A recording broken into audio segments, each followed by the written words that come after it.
The coffee had long since gone cold in my trembling hands. Steam no longer rose from the chipped ceramic mug that bore the faded logo of the Golden Spoon Diner, the establishment where I'd worked double shifts for the past 18 months. My feet throbbed in shoes 2 sizes too small, purchased from a clearance bin because proper footwear wasn't in the budget when rent was 3 weeks overdue. Fifth Avenue glittered outside the diner's grease-stained windows, a river of wealth flowing past while I stood on its banks, invisible. The lunch rush had finally subsided, leaving behind a battlefield of dirty plates and wadded napkins. My reflection in the chrome napkin dispenser showed a woman I barely recognized anymore. Dark circles beneath hazel eyes that had once sparkled with ambition. Hair pulled back so severely my scalp ached. At 32, I looked a decade older. Delilah. Table 7 needs bussing, Marco called from behind the counter, his voice carrying the perpetual irritation of a man who'd given up on dreams long ago. I nodded mechanically, already moving toward the mess of ketchup-smeared plates and half-eaten fries. The autumn sun slanted through the windows, illuminating dust motes that danced in the air like tiny fallen stars. Outside, the city hummed with its familiar symphony. Car horns, construction noise, the steady rhythm of thousands of feet against pavement. I'd grown up in this city, back when it still held magic for a girl from Queens who dreamed of becoming a surgeon.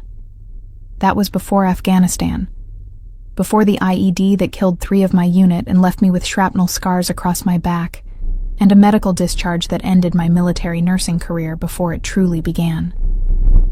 Before I'd married Robert Chen, who'd promised to love me through the nightmares and panic attacks, before he'd emptied our bank account and disappeared with his secretary, leaving me with nothing but debt and a restraining order I'd had to file after he'd shown up drunk at my apartment, rage in his eyes and accusations on his lips. The VA benefits had run out. The certification programs cost money I didn't have. And so I'd ended up here, serving eggs and coffee to people who never quite met my eyes, as if poverty might be contagious. You spacing out again? Marco's voice cut through my thoughts. That's twice this week, Delilah. I need servers who stay present. Sorry, I murmured, though the word tasted like ash. I was always apologizing these days. For existing, for being too slow, for the crime of being tired after working 70 hours a week. My phone buzzed in my apron pocket. Probably the landlord again. I'd managed to scrape together half of this month's rent, but Mr. Kowalski's patience had limits. 1 more week, he'd said. Then he'd have no choice but to start eviction proceedings. I cleared table 7 with practiced efficiency, muscle memory taking over while my mind drifted. The military had taught me to compartmentalize, to function even when exhausted. In the field hospital outside Kandahar, I'd worked 36-hour shifts, my hands steady even as mortars exploded in the distance. This should have been easier. But somehow, the grinding poverty of civilian life wore me down in ways combat never had. The diner's bell chimed, announcing a new customer. I didn't look up immediately, focused on scraping congealed gravy into the bus tub. When I finally glanced toward the entrance, I saw her. A child, maybe 7 years old. Dark curls escaping from a ponytail, expensive clothes that marked her as belonging to the Fifth Avenue crowd. She was alone, her small face pressed against the window as she peered inside, scanning the interior with an intensity unusual for someone so young. Before I could process this oddity, she turned and walked away, disappearing into the flow of pedestrian traffic. Something nagged at me. Children that age didn't wander alone in Manhattan, not on Fifth Avenue at 3:30 on a Tuesday afternoon, not dressed like that, in a designer coat that probably cost more than my monthly rent. I moved to the window, craning my neck to keep sight of her. She was stopped at the corner now, waiting for the light to change. No parent appeared beside her. No nanny rushed to catch up. She was utterly, impossibly alone. The light changed. She stepped off the curb. And that's when I saw the car. A black sedan, moving too fast for a residential street. The driver wasn't looking at the road. His attention was fixed on his phone, face illuminated by its screen. The child was in the crosswalk now, halfway across, her small figure dwarfed by the surrounding vehicles. Time seemed to fracture. My military training kicked in, that crystal-clear combat awareness flooding my system. I registered every detail in the space of a heartbeat. The sedan's speed, the angle of approach, the exact moment of inevitable impact. I was moving before conscious thought, the bus tub crashing to the floor behind me. The diner's door slammed open under my palm. My feet hit the pavement, and I was running, screaming, though I couldn't hear my own voice over the sudden roaring in my ears. The sedan struck the child with a sickening thud that I felt in my bones. Her small body flew several feet before landing with a horrible finality on the asphalt. The car didn't stop. It accelerated, tires squealing as it rounded the corner and disappeared into traffic. I reached her in seconds that felt like hours. Pedestrians were stopping, forming a circle, but no one approached. They stood frozen, horror-struck, useless in their shock. I dropped to my knees beside the child, my hands already moving to check for injuries, my combat medic training overriding everything else. "Someone call 911, I ordered, my voice sharp with authority that surprised even me. "Now." The child's eyes were closed, her face pale. Blood pooled beneath her head, spreading across the pavement in a dark halo. But she was breathing. Shallow, rapid breaths that spoke of shock and pain, but breathing nonetheless. I pressed my fingers to her neck, feeling for a pulse. There, thready but present. I ran my hands over her body, checking for obvious fractures, for the telltale wetness of internal bleeding. Her right leg was bent at an unnatural angle, definitely broken, probably compound, given the way the fabric of her expensive leggings was torn and blood-stained. "Don't move her," someone said behind me. "You're not supposed to move them." "I know what I'm doing," I snapped, continuing my assessment. The head wound was bad, but scalp lacerations always bled more than they looked. More concerning was the way her pupils were dilated unevenly. Possible brain trauma, possibly a skull fracture. The child's eyes fluttered open, unfocused and glassy with pain.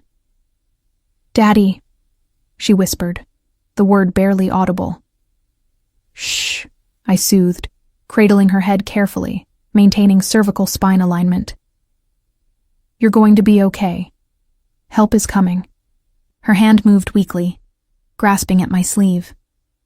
I noticed for the first time the medical alert bracelet on her delicate wrist. The metal caught the afternoon sun, nearly blinding me. I twisted it carefully, reading the inscription. Diana Castellano. Severe hemophilia. In emergency contact. Dominic Castellano. Below that, a phone number. Hemophilia. My blood turned to ice. This child was a bleeder. The fall, the impact, that head wound. Any of them could cause internal bleeding that wouldn't stop. She needed specialized medical care, and she needed it immediately. With shaking fingers, I pulled out my phone and dialed the number on the bracelet. It rang once, twice. On the third ring, a voice answered. Deep, controlled, edged with impatience. "Who is this?" "My name is Delilah Reeves. I'm with Diana Castellano. There's been an accident. She was hit by a car on 5th Avenue near 57th Street. She's conscious but injured, and I saw on her medical bracelet that she has hemophilia. An ambulance is on the way, but I thought you should know immediately." Silence on the other end. Not the silence of absence, but of someone processing information with frightening intensity. When the voice spoke again, it had changed. Still controlled, but with an undercurrent of something dark and dangerous. "How bad?" "Head laceration, probable concussion. Right leg is definitely broken. She's in shock, but responsive. I'm a former combat medic. I'm keeping her stable until the ambulance arrives. Which hospital? They'll likely take her to Lenox Hill. It's closest. No. The word was absolute. Tell them Mount Sinai, Dr. Rashid in the emergency department. Tell them Dominic Castellano is en route and to prepare for a hemophilia patient. Do you understand? Yes, but do exactly as I say. Stay with Diana. Do not let her out of your sight. I'll be there in 10 minutes. The line went dead. I stared at my phone, my mind trying to process what had just happened. That voice, the way he'd taken control of the situation with such absolute authority, the specific instructions about which hospital, which doctor. This was not a normal parent. This was someone accustomed to giving orders and having them obeyed without question. The ambulance arrived in a wail of sirens. Paramedics rushed over, their movements efficient, but without the intensity mine had carried. I intercepted them before they could touch Diana. She has severe hemophilia, I said sharply. She needs to go to Mount Sinai, not Lenox Hill. Dr. Rashid is expecting her. The lead paramedic, a graying man with kind eyes, frowned. Standard protocol is closest facility for trauma. Mount Sinai, I repeated, my voice brooking no argument. Her father specified. He's en route. And I'm coming with her. Something in my tone made him reconsider. He nodded curtly and began coordinating with his partner. Within minutes, they had Diana on a backboard, C-collar in place. An IV started despite the hemophilia risk because her blood pressure was dropping. I climbed into the ambulance, ignoring Marco's shouts from the diner doorway. Let him fire me. This child needed someone who knew what they were doing, and right now that was me. Diana's small hand found mine again as the ambulance lurched into motion. Her eyes, when they met mine, held a wisdom that seemed far too old for her years. You called Daddy, she whispered. Yes. He's going to be mad. He told me never to leave without Stefano. Who's Stefano? My bodyguard. Her eyes fluttered closed. He'll be so mad at me. I just wanted to see the toy store, just for a minute. A bodyguard, of course. This was no ordinary wealthy child. This was someone whose life required protection. Someone whose father gave orders with the expectation of absolute obedience. Diana Castellano. The name tickled something in the back of my mind. Where had I heard it before? And then I remembered. 3 weeks ago, cleaning up after the dinner rush, I'd found a discarded newspaper. The headline had been about a federal investigation into organized crime in New York. Among the names mentioned, never directly implicated, but always present in the shadows, was Dominic Castellano, real estate developer, philanthropist, and, if the rumors were to be believed, one of the most powerful mafia bosses in the city. I had just called the personal number of a man who controlled half the criminal empire in New York, and I was now responsible for keeping his daughter alive. The ambulance screamed through traffic, and I held the small hand of a child who might be the most dangerous person I'd ever saved. Mount Sinai's emergency entrance erupted into controlled chaos the moment our ambulance pulled up. Dr. Rashid, a tall woman with steel-gray hair and commanding presence, was already waiting with a full trauma team. They moved with the precision of a military unit, transferring Diana from the ambulance gurney to a hospital bed in seconds. Hemophilia A, severe, Dr. Rashid rattled off to her team. I want Factor VIII infusion started immediately, full trauma workup, CT of head and chest, X-rays of that leg, and someone page Dr. Morrison from hematology. I followed the gurney into the trauma bay, still holding Diana's hand. A nurse tried to stop me at the entrance, but Dr. Rashid waved her off. You're the one who called? She asked me, her sharp eyes assessing me in a single glance. Yes, Delilah Reeves. I'm a former combat medic. I was with her when it happened. She nodded once, accepting this. Stay out of the way, but stay close. Mr. Castellano will want to speak with you. The next 20 minutes passed in a blur of medical activity. I pressed myself against the wall, watching as they worked on Diana with the kind of coordinated efficiency that only came from extensive training and resources. This was not standard emergency room care. This was the level of attention reserved for VIPs, for people whose names opened doors that stayed closed for everyone else. Diana remained remarkably calm through it all, her dark eyes following the medical staff with an unsettling awareness. She'd lived with hemophilia her entire life, I realized. Hospitals were familiar territory for her. The fear in her eyes wasn't about the procedures or the pain. It was about something else entirely. "Is Daddy here yet?" she asked during a brief lull, her small voice cutting through the medical chatter. "Not yet, sweetheart," I said softly, moving closer to her side. "But he's coming. He's going to be so angry." A tear slid down her temple into her dark hair. "Not at you. At me. I broke the rules. I'm always breaking the rules." Before I could respond, the trauma bay doors slammed open with a force that made everyone jump. Dominic Castellano entered like a storm given human form. He was taller than I'd expected, broad-shouldered in a charcoal suit that probably cost more than my car. Dark hair, silver at the temples, framed a face that could have been carved from marble. But it was his eyes that froze me in place. Gray, cold, and absolutely terrifying in their intensity. This was a man who had looked at death and made it blink first. His gaze swept the room, cataloging every detail in microseconds, before landing on the small figure in the hospital bed.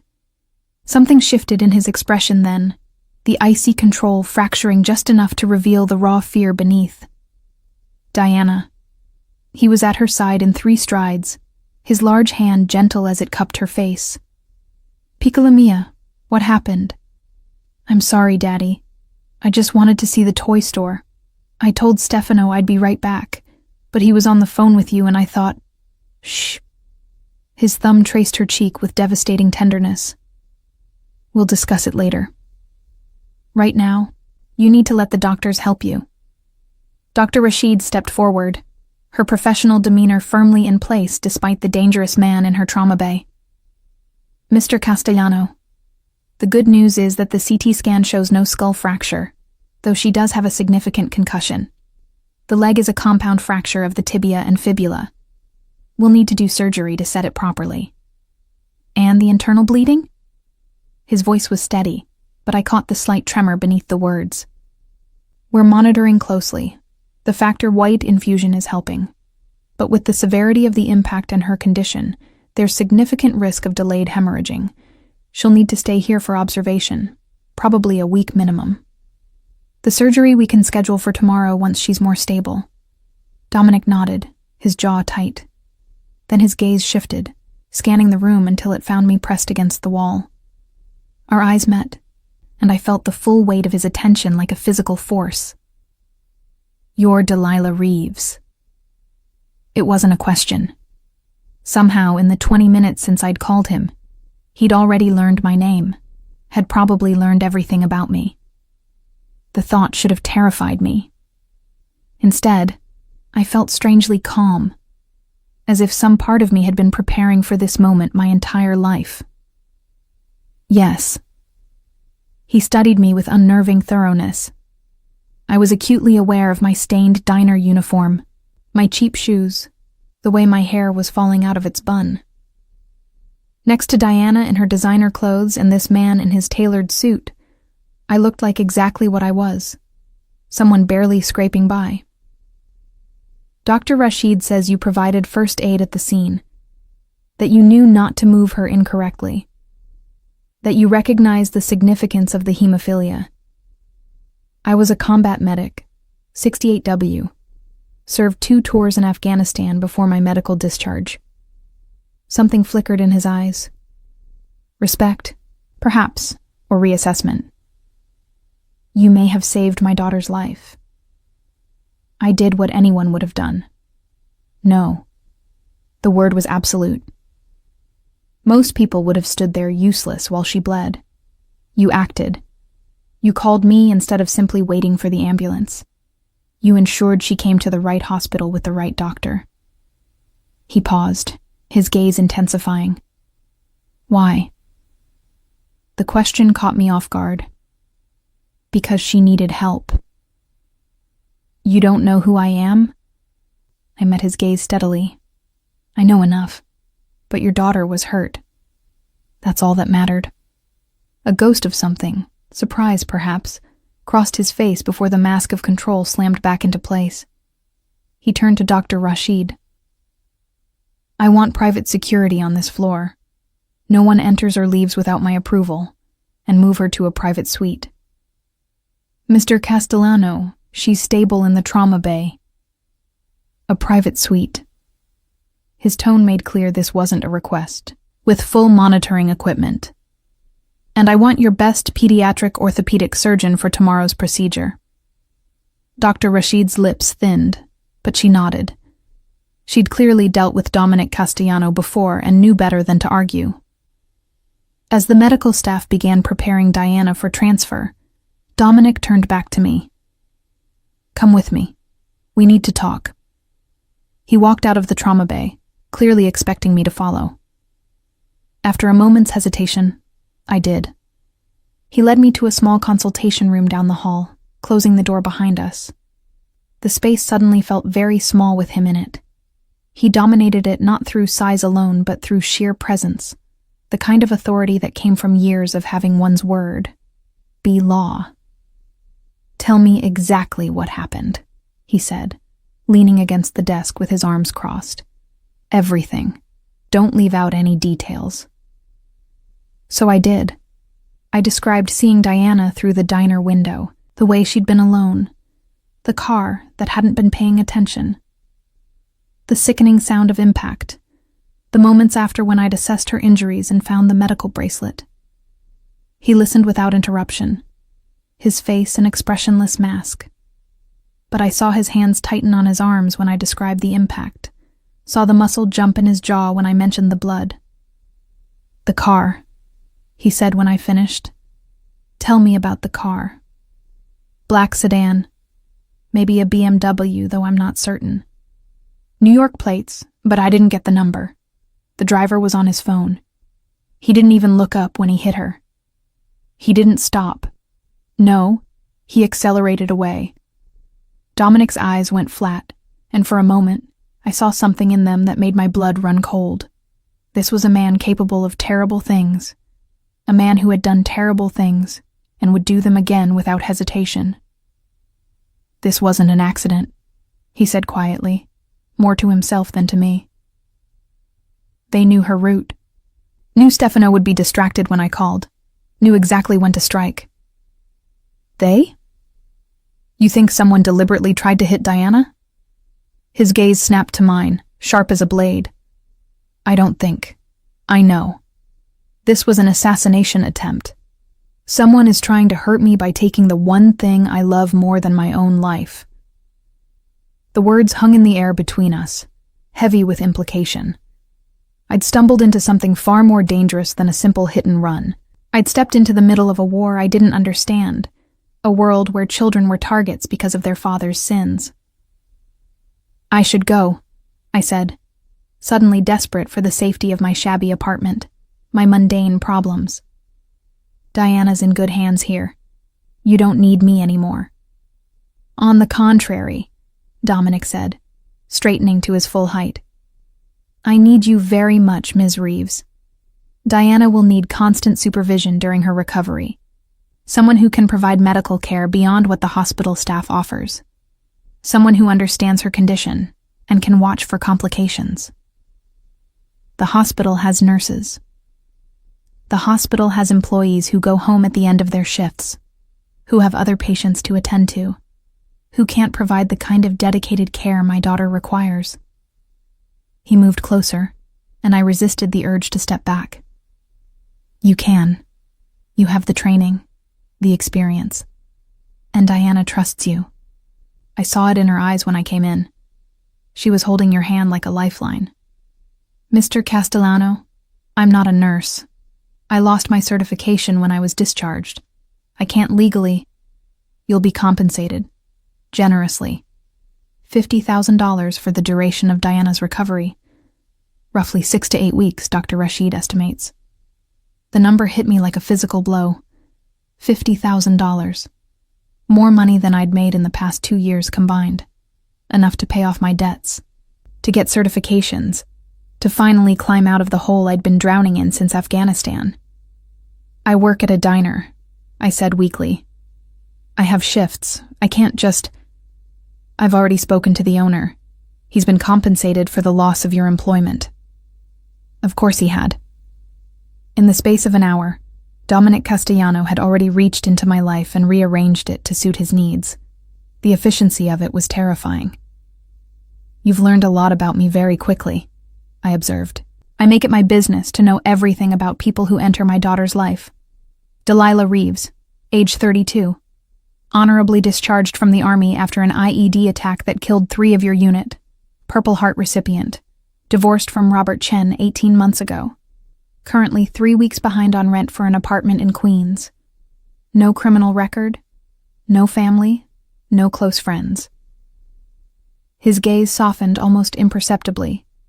No one who would miss you if you disappeared into my world for a few weeks. The last words sent a chill down my spine. Is that a threat? It's an observation. You're alone, Ms. Reeves, just as I am in many ways. The difference is that I have the resources to ensure my daughter's safety and recovery. You have the skills to help me do that. This is a mutually beneficial arrangement. And if I say no? His expression didn't change, but something in the air shifted, became heavier. I would ask you to reconsider. Diana has taken to you, which is rare. She's usually wary of strangers. Having someone she trusts during her recovery would make the process easier for her. It wasn't an answer to my question, and we both knew it. He wouldn't force me, but he wouldn't need to. He'd already demonstrated how easily he could manipulate the pieces of my life. The job I'd lost, the debts I couldn't pay, the landlord who would evict me, and beneath all of that, there was Diana, a 7-year-old girl who'd whispered "Daddy" as she bled on the pavement, who was afraid not of her injuries but of her father's anger, who needed someone to protect her, even from the man who loved her most. I need to think about it, I said finally. Dominic nodded, as if he'd expected this. Of course. Take the night. Diana will be in surgery tomorrow morning at 7. I'll expect your answer before then. He moved to the door, then paused with his hand on the handle. One more thing, Ms. Reeves. The car that hit my daughter. Did you notice anything else about it? Any distinguishing features? I closed my eyes, pulling up the memory. The military had trained me to observe and retain details, even in crisis situations. There was a dent in the front right panel, old damage not from hitting Diana, and a parking permit hanging from the rearview mirror, yellow, with black lettering. I couldn't make out what it said. When I opened my eyes, Dominic was watching me with open admiration. Impressive. That kind of attention to detail will serve you well in my employment, should you choose to accept it. He left without another word, leaving me alone in the small consultation room with a decision that would change my life in ways I couldn't yet imagine. I should have said no. Should have walked out of Mount Sinai and never looked back. Should have recognized the danger of entering Dominic Castellano's world. But I kept seeing Diana's face, kept hearing her small voice asking if her daddy was there yet. Kept feeling her hand clutching mine like I was the only solid thing in a world that had suddenly gone wrong. And beneath all of that, I kept hearing that number. $50,000. A lifeline thrown to a drowning woman. I returned to Diana's new room, a private suite on the top floor that looked more like a luxury hotel than a hospital. She was settled in bed, monitors beeping softly around her. Her broken leg elevated and immobilized. Despite the circumstances, she seemed more comfortable now, the pain medication taking effect. Dominic sat beside her bed, holding her hand with a gentleness that seemed at odds with everything else about him. He was reading to her from a well-worn book of fairy tales, his deep voice softening the harsh edges of his accent.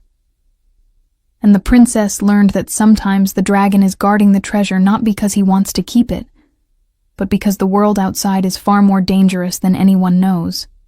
He read. Diana's eyes were heavy with sleep, but she smiled at the story.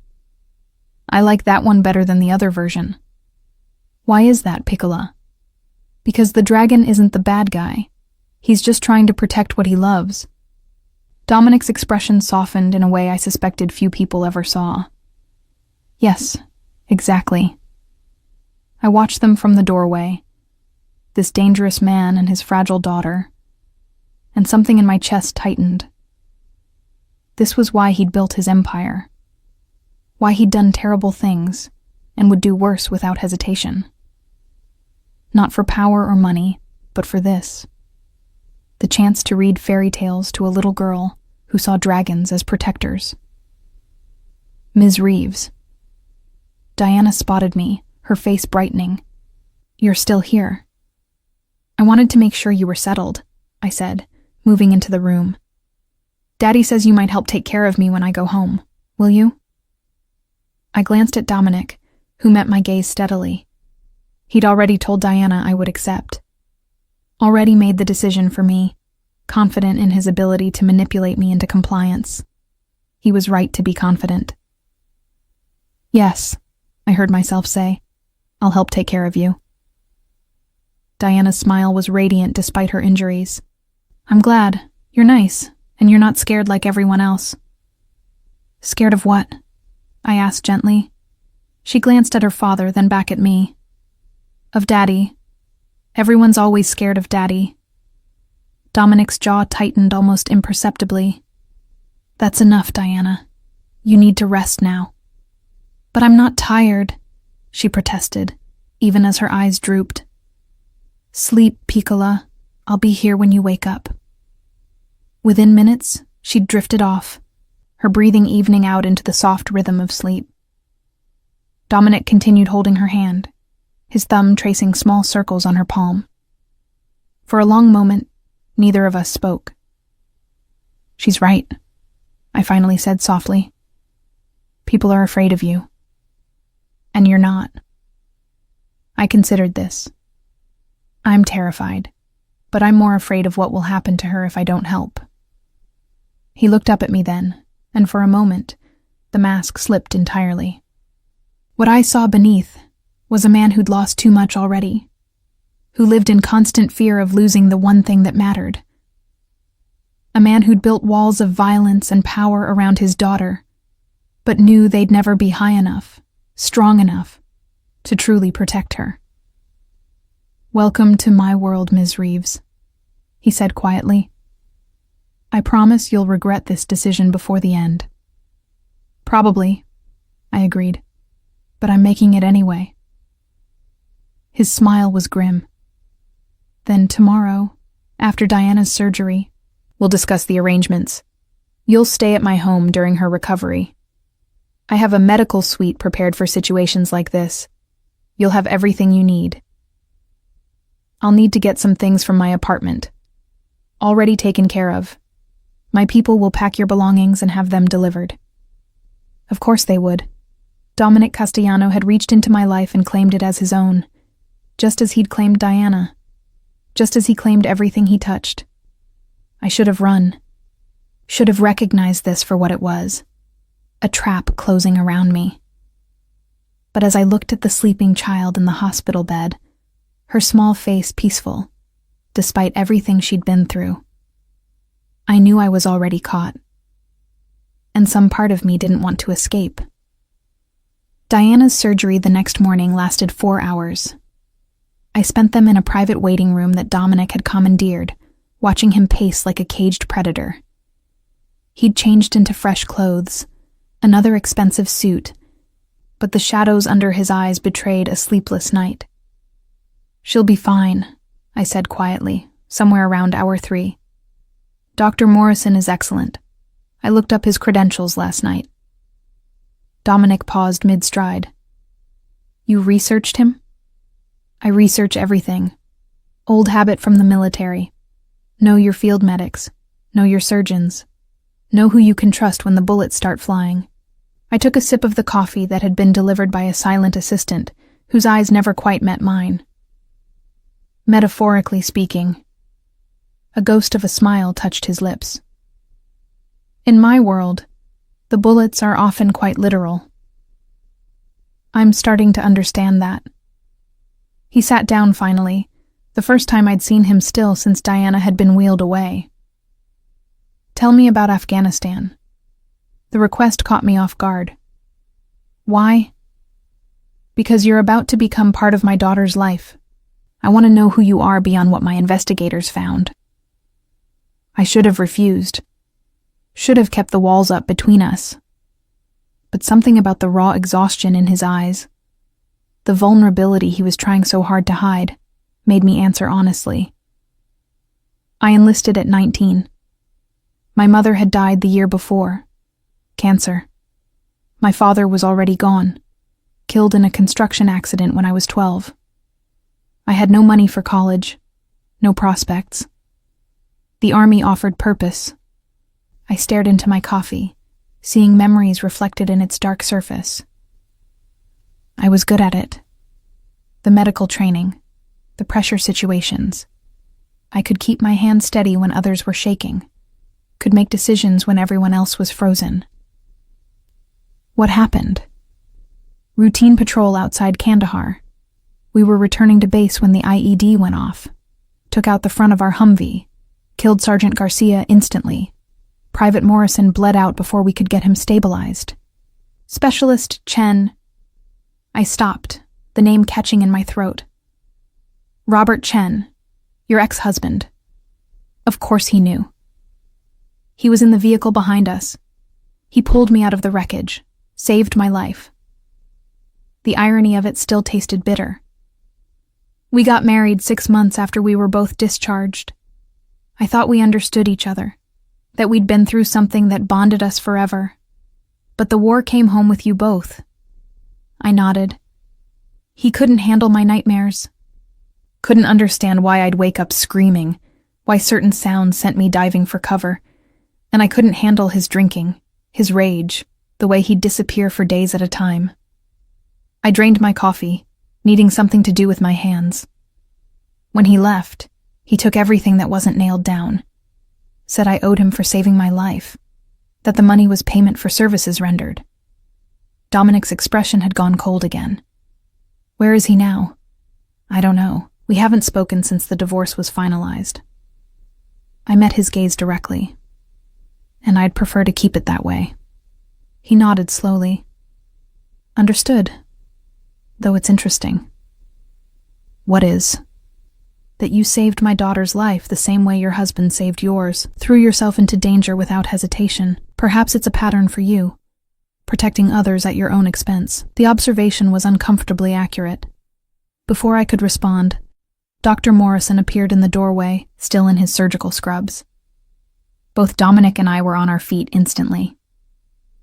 The surgery went well, he said, and I felt Dominic's exhale beside me, the tension draining from his shoulders. We've set the fractures with plates and screws. The bones were shattered worse than we initially thought, but we've stabilized everything.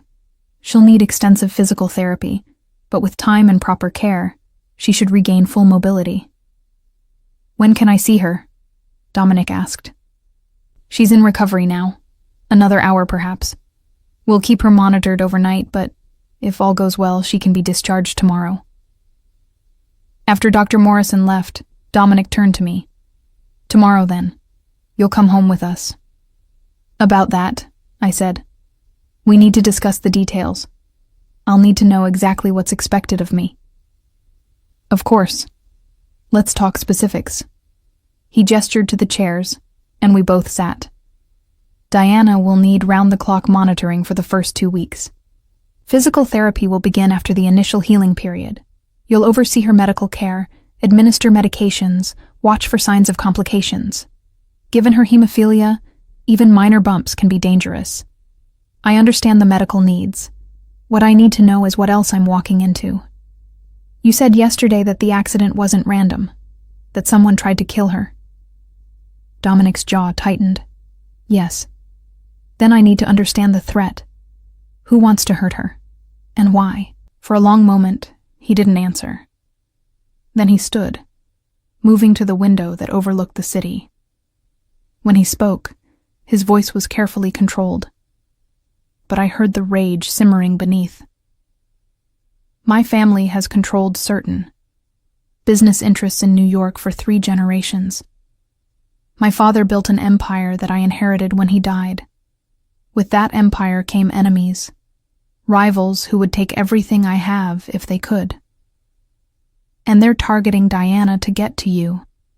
Yes, a year ago, I had to eliminate a threat.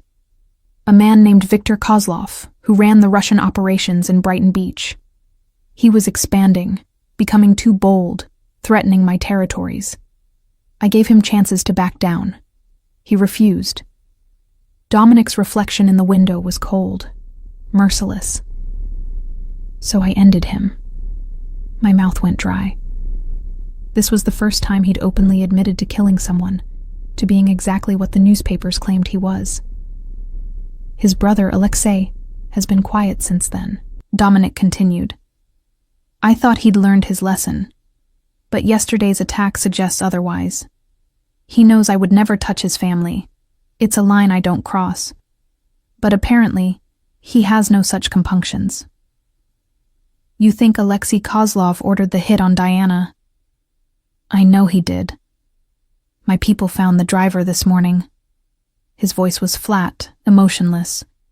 He confirmed it before he died. The casual way he spoke about murder should have horrified me, but I'd spent 2 years in a war zone. I understood that sometimes violence was the only language that mattered. So Diana is in danger as long as this Alexei is alive. Yes, which is why my home is a fortress. Armed security, surveillance, controlled access points. Nothing gets in or out without my knowledge. You'll be safe there, both of you. For how long? Until you eliminate this threat too? He turned from the window, his gray eyes meeting mine. I'm working on it, but these things take time. I can't simply walk into his territory and kill him. It would start a war that would cost hundreds of lives. I need to be strategic to find the right moment. And in the meantime, Diana lives in a prison. She lives protected. His voice hardened. That's not the same thing, isn't it? She told me she ran away from her bodyguard yesterday because she wanted to see a toy store. A 7-year-old shouldn't need an armed escort to walk down the street. A 7-year-old shouldn't be a target for assassination either, but that's the reality of who I am, who she is because of me. The pain in his voice was raw, unguarded. Do you think I wanted this for her? This life where she can't have friends, can't go to normal school, can't experience childhood the way other children do? Then why bring her into this world at all, if you knew the danger, because I loved her mother? The words exploded from him, echoing in the small room. He closed his eyes, visibly struggling for control. When he spoke again, his voice was quieter, but no less intense. Isabella was everything good in this world, everything I wasn't. She knew who I was, what I did, and she loved me anyway. Said she could see the man beneath the monster. What happened to her? Diana happened. His smile was bitter. Isabella's pregnancy was difficult from the start. Complications, preeclampsia. The doctors warned us, said it was too dangerous, but she wanted this baby more than anything. She wanted to give me a family, a piece of her to carry on after she was gone. The past tense told me everything. She died in childbirth. Hemorrhaged. They couldn't stop it. I held Diana for the first time while Isabella bled out on the operating table. And I knew in that moment that I'd traded one love for another, that I'd never forgive myself for it, but that I'd protect this child with everything I had. The raw emotion in his confession stripped away the layers of danger and power, revealing the grieving man beneath. This wasn't a monster who had coldly murdered his way to the top. This was a father who'd lost everything and was desperately trying to protect what remained. Diana is all I have left of Isabella, he continued softly. Every time I look at her, I see the woman who loved me despite my sins, who believed I could be better. And I'm failing her, Ms. Reeves. Failing them both. Because no matter what I do, no matter how many walls I build or enemies I eliminate, I can't keep Diana safe. The vulnerability in his words broke something open inside me. I understood what it meant to fail someone you loved, to have nightmares about the people you couldn't save, to wake up every morning carrying the weight of those losses. You're not failing her, I said quietly. She's alive. She's loved. She has a father who would burn the world down to protect her. That's more than a lot of children have. But is it enough? I don't know. But it's something. I stood, moving closer to where he stood by the window. And for the next 6 to 8 weeks, you'll have help. Someone who understands medical complications, who won't panic in an emergency, who can keep Diana safe while you deal with your Russian problem. He turned to face me fully, searching my expression. Why are you really doing this, Delilah? It's not just the money. He was right, and we both knew it. Because I've spent the last 18 months feeling useless, serving eggs and coffee to people who don't even see me, knowing I used to save lives, and now I can barely save myself. Diana gives me purpose again, a reason to use the skills I learned in blood and sand. And you're not afraid of what you're walking into? I'm terrified, I admitted. But fear never stopped me before. Won't stop me now. Something shifted in his expression, a look of respect, and perhaps the first stirrings of trust. Then we have an understanding. $50,000 for the duration of Diana's recovery. Room and board provided at my residence, medical supplies and any equipment you need, and my protection, for whatever that's worth to you. Your protection is worth everything, I said, surprising myself with the truth of it, because if people are trying to kill Diana, they might come after anyone close to her, including me. Yes. He didn't sugarcoat it, didn't offer false reassurances. Once you enter my world, you become a target too. It's why I need you to understand exactly what you're agreeing to before we take this further. I understand, and I'm still saying yes. He studied me for another long moment, then nodded. All right. Then tomorrow we begin. But Delilah... He paused, and I realized it was the first time he'd used my first name. If at any point you want out, if this becomes too much, tell me. I won't force you to stay. Diana's attachment to you will make it difficult, but I'd rather deal with that than put you in a situation where you're staying out of obligation or fear. Noted. Though I suspect once I'm in, getting out won't be that simple. His smile was grim. No, it won't be. Welcome to the family, Delilah Reeves. The word family hung between us, heavy with implications neither of us was ready to examine. We were allowed to see Diana an hour later. She was groggy from anesthesia, her leg in a cast from hip to ankle, but her smile when she saw us was bright enough to light the room. Daddy, Delilah. Look, they made my leg stiff. So I see, Piccola. Dominic kissed her forehead gently. How do you feel? Sleepy. And the doctor said I get to have ice cream later because I was very brave. You can have all the ice cream you want. Her eyes found mine. Are you still going to help me get better? Yes. I'll be staying with you and your father for a while. Good. Her small hand reached for mine, her grip surprisingly strong. I don't want you to go away. Everyone always goes away. The simple statement carried the weight of a childhood spent losing people. Her mother. Friends she couldn't keep because of security concerns. Any semblance of normality. She'd learned not to expect permanence because nothing in her life had ever been permanent except her father. "I'm not going anywhere," I heard myself promise, knowing it was probably a lie but unable to stop myself from saying it anyway. Dominic's eyes met mine over Diana's bed, and in them I saw a warning. Don't make promises you can't keep. Don't let her hope for something you can't deliver. But it was already too late. I'd crossed a line the moment I'd knelt beside Diana on that blood-stained pavement, had stepped into their world, and let it close around me like a trap I didn't want to escape. That night, I slept in a chair beside Diana's hospital bed, listening to the steady beep of monitors and the soft sound of her breathing.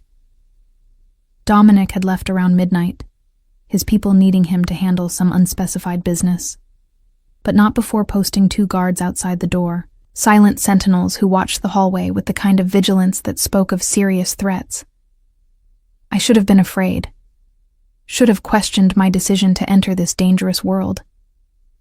But instead, I felt something I hadn't experienced in years. Purpose, direction, the sense that I was exactly where I needed to be, doing exactly what I was meant to do, even if it killed me. Diana was discharged the following afternoon into a level of security I'd only seen in military operations. 6 SUVs surrounded the hospital entrance, each containing armed men whose eyes never stopped moving. Dominic carried Diana himself, refusing to let the hospital staff wheel her out, his large frame gentle as he settled her into the middle vehicle. "Delilah sits with us," Diana insisted, and I found myself squeezed into the back seat between father and daughter, hyper-aware of Dominic's solid presence beside me. The convoy moved through Manhattan like a presidential motorcade, other cars giving way with the kind of deference that spoke of either respect or fear. Probably both. I watched the city pass by, wondering if I'd ever walk these streets as a free woman again, or if accepting Dominic's offer had made me just another possession in his carefully controlled world. "You're thinking too loud," Dominic murmured, his voice low enough that Diana, already dozing against my shoulder, wouldn't hear. "Just processing," I replied. "This is a lot. Second thoughts? 102nd thoughts, but I'm still here." His lips curved slightly. "Stubborn. I'm beginning to see that's a defining trait," says the man who probably has stubborn as a middle name. The joke surprised a genuine laugh from him, drawing looks from his security detail in the front seat. Apparently, Dominic Castellano didn't laugh often. We drove north, leaving Manhattan behind for a gated estate in Westchester that looked more like a medieval fortress than a family home. The walls were 20 feet high, topped with cameras, and what I suspected were armed sentries. The gates opened soundlessly as we approached, closing just as quickly behind us. The main house was massive, all stone and glass, modern architecture softened by carefully tended gardens. But it was the medical suite that took my breath away. "This is where Diana will recover," Dominic explained, leading me through what looked like a private hospital wing. "Full equipment, medication supplies, everything you might need. There's a room for you adjacent to hers, with a monitoring station that links to all her vitals." I moved through the space in a daze, cataloging equipment that would make most hospitals jealous. A full pharmacy, locked behind reinforced glass. Monitors that could track everything from heart rate to blood oxygen levels. A physical therapy setup that rivaled professional rehabilitation centers. "How long has this been here?" I asked, running my fingers over a state-of-the-art ultrasound machine. "Since Diana was born." Isabella's complications during pregnancy made me realize I needed to be prepared for medical emergencies. Money can buy many things, Ms. Reeves, but it can't buy time. If something happens to Diana, I need to be able to treat her immediately, before we can even get to a hospital. It made sense in a horrible way. A father's paranoia transformed into preparation. A grief so profound it had built walls of medicine and technology around the daughter who'd cost him everything and given him everything simultaneously. "It's impressive," I admitted. "I've worked in field hospitals with less equipment." "Then you'll be comfortable here." Diana stirred as Dominic laid her on the hospital bed, though calling it that seemed inadequate for the plush, adjustable piece of furniture that looked more like a luxury hotel bed with medical capabilities. She blinked sleepily, taking in her surroundings. "I don't like this room," she said quietly.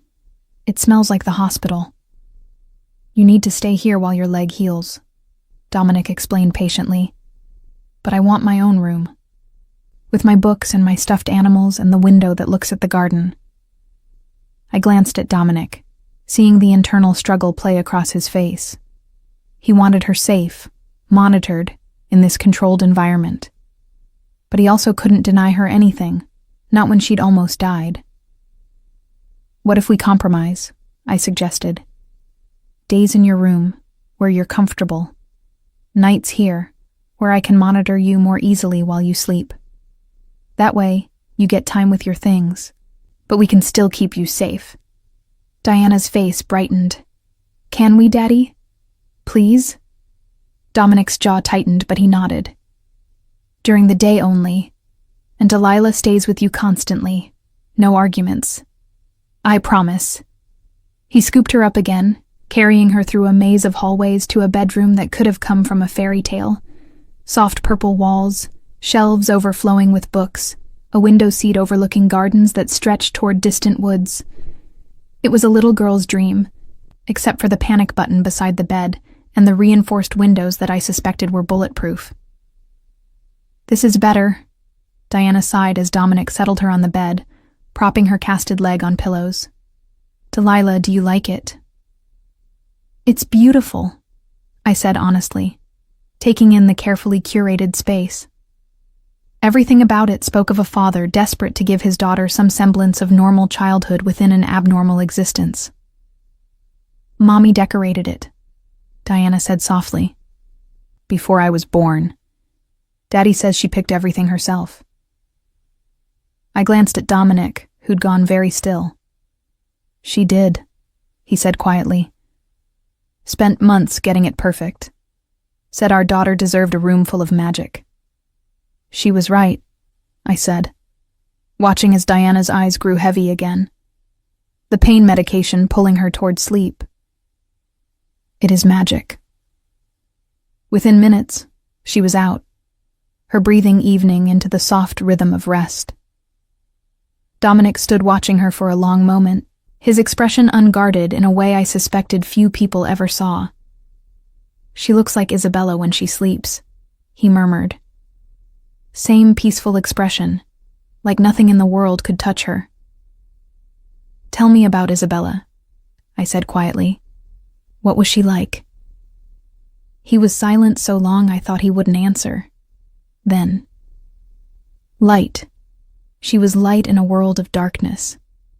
I met her at a charity gala, of all places. She was a pediatric nurse, there representing the children's hospital. I watched her argue with a billionaire about funding for the oncology ward, and she was fearless. Didn't care who he was, or how much power he had. She cared about the children. His voice softened with memory. I approached her afterward, introduced myself. She knew immediately who I was, what I was. Looked me straight in the eye and said, "I don't date criminals, Mr. Castellano." I told her I wasn't asking her to date me. I was asking her to let me fund the entire oncology wing. Despite everything, I smiled. What did she say? She said she'd accept the donation, but only if it came with no strings attached. No PR opportunities, no plaques with my name. Nothing that would make children think a man like me was a hero. He shook his head, a ghost of a smile on his lips. I agreed. And then I pursued her for 6 months before she finally said yes to dinner. Why did she change her mind? She said she'd been watching me, saw how I treated the hospital staff during my visits to check on the construction. Saw that I remembered names, asked about families, treated everyone with respect regardless of their position. She said maybe there was more to me than the newspapers claimed. His expression darkened. She was wrong. There wasn't, but she loved me anyway. She wasn't wrong, I said softly. I've seen you with Diana. The way you read to her, the way you carried her yourself instead of letting someone else do it. That's not a monster. That's a father who loves his daughter. A father who got her mother killed, who now can't even keep his daughter safe because of his own sins. You didn't get Isabella killed. Childbirth complications aren't your fault. Aren't they? The stress of my life, the danger surrounding us, the constant fear, all of that contributed to her blood pressure problems, her preeclampsia. The doctor said stress was a major factor. His hands clenched into fists. And now Diana is paying the price for my choices. Yesterday's attack was because of me, because of who I am. I understood survivor's guilt, had carried it myself for years after Afghanistan, wondering why I'd lived when Garcia and Morrison hadn't. Why Robert had pulled me from the wreckage instead of helping someone else first. Diana exists because of you, I said. She's here, alive, because you loved Isabella, and she loved you. Yes, that love brought danger, but it also brought her. Would you undo that? Would you choose a world where Diana was never born? No, he said immediately. Never. Even knowing everything, I'd make the same choice. I'd love Isabella again, lose her again, if it meant Diana existed. Then stop punishing yourself for the consequences of that love. Isabella chose you, knowing the risks. She chose to have Diana, knowing the dangers. Those were her decisions. Honor them by protecting the gift she left you. He turned to look at me fully, something shifting in his gray eyes. How did you get so wise, Ms. Reeves? Combat medicine teaches you what matters.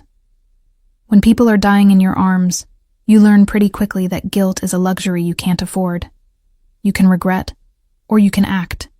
You can blame yourself, or you can save the next person. I chose to save people. Even when they don't deserve saving, everyone deserves saving, even men who do terrible things. I met his gaze steadily. Even Mafia bosses who think they're monsters. The air between us charged with something I didn't want to name. We stood in his daughter's fairy tale bedroom, surrounded by the ghosts of the woman he'd loved and lost, and something sparked that had nothing to do with grief or guilt. A knock at the door shattered the moment. One of Dominic's men, a dark-haired man with a scar across his cheek, stood in the doorway. Boss, we need you. There's been a development with the Kozlov situation. Dominic's expression hardened instantly, the vulnerability disappearing behind his mask of control. I'll be down in 5 minutes.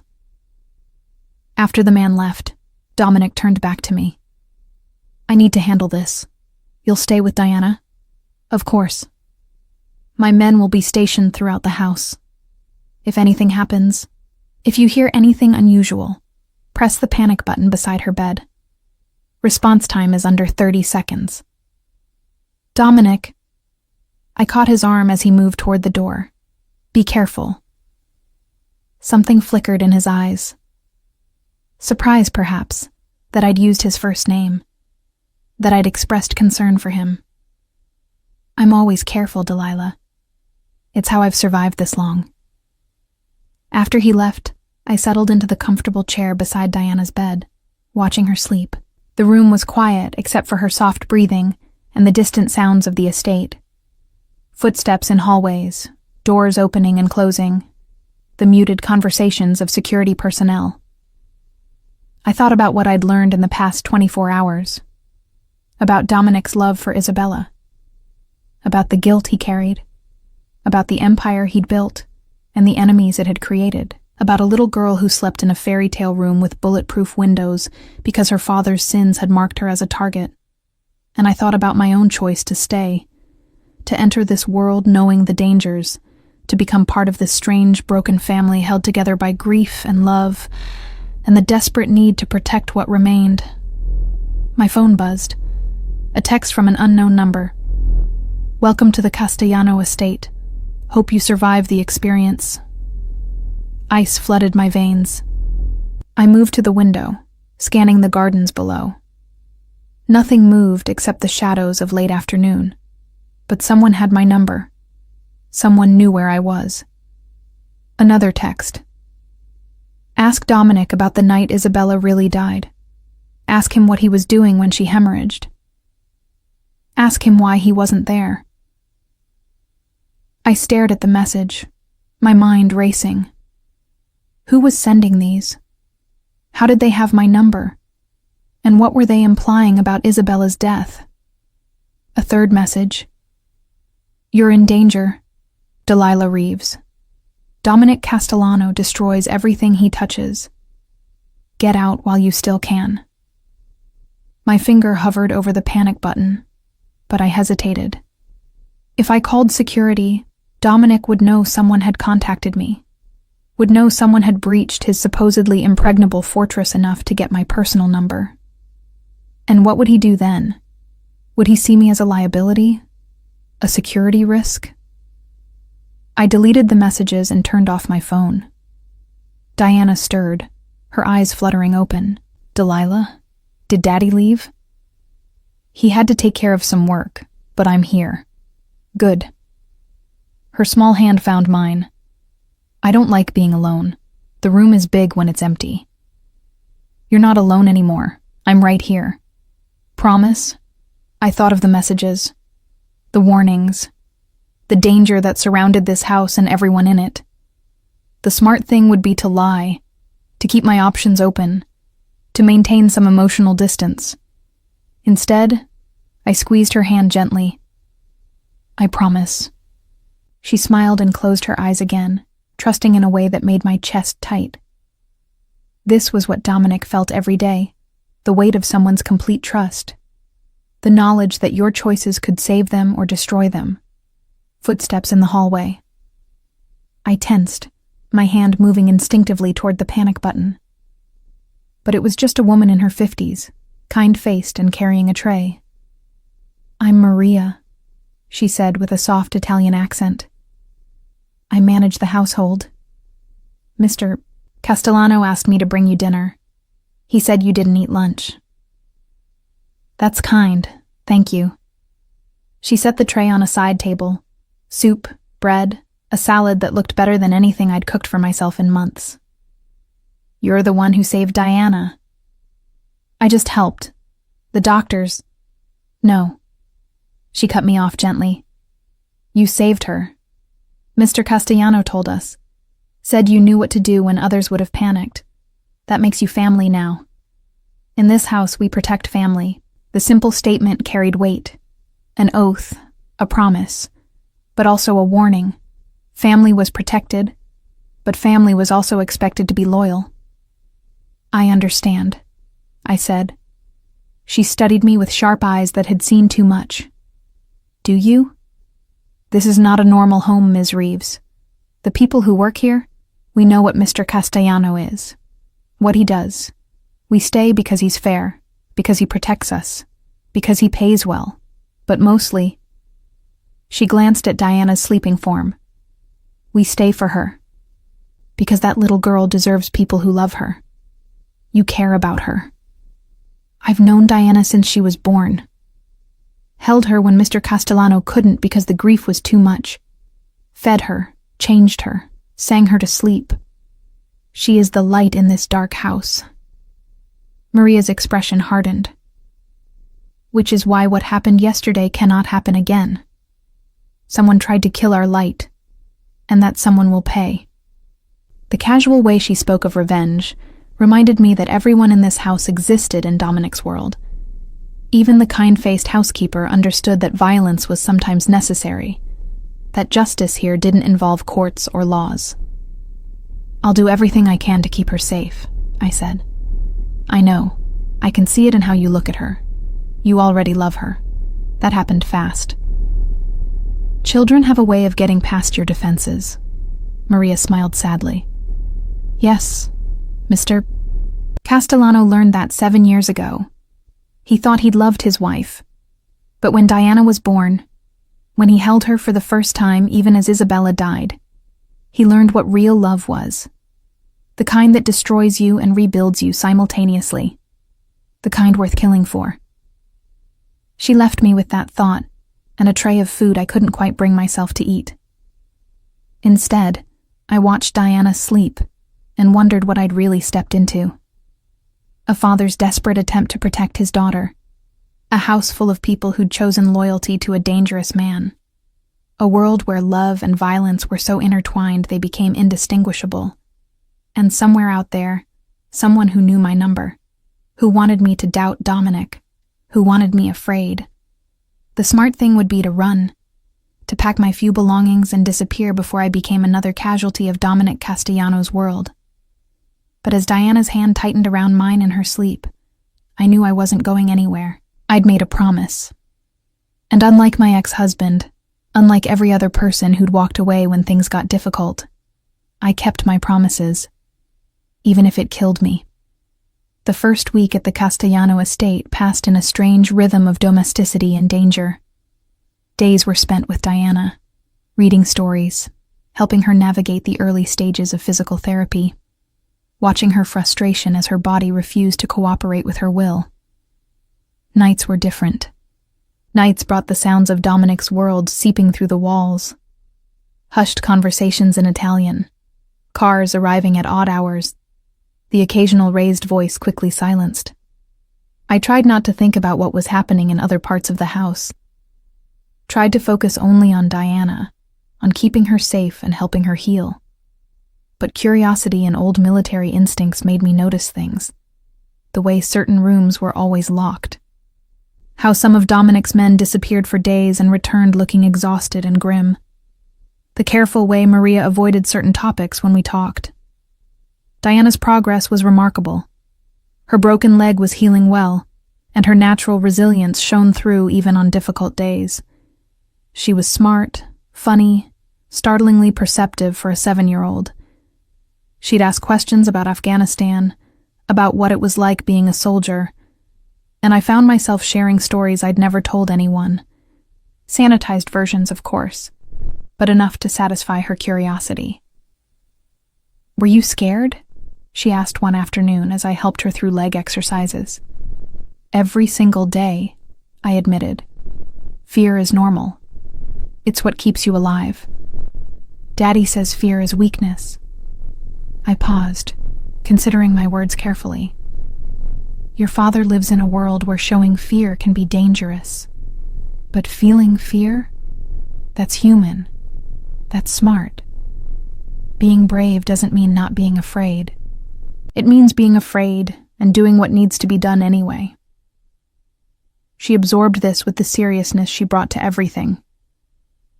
"Like when you ran into the street to help me. You were afraid, but you did it anyway?" "Exactly like that.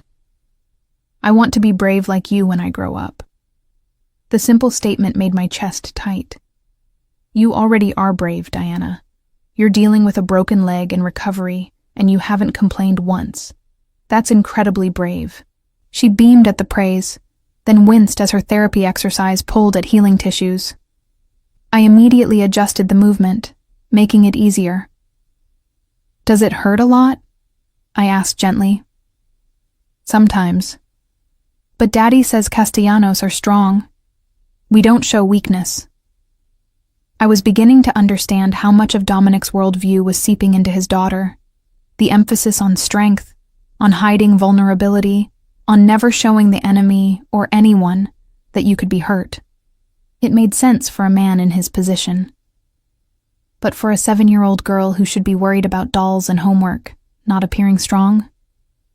That night, after Diana was asleep in the medical suite, I found Dominic in his study. The door was open. An implicit invitation I'd learned meant he was available. I knocked anyway. "Come in, Delilah." He sat behind a massive desk, paperwork spread before him, a glass of whiskey at his elbow. He'd removed his jacket and tie, rolled up his sleeves, revealing forearms corded with muscle and marked with scars that told their own stories. "Diana's progress is excellent," I said, settling into the chair across from him. Dr. Morrison will be pleased at her next checkup. That's good, but that's not why you're here at 10 o'clock at night. He was right.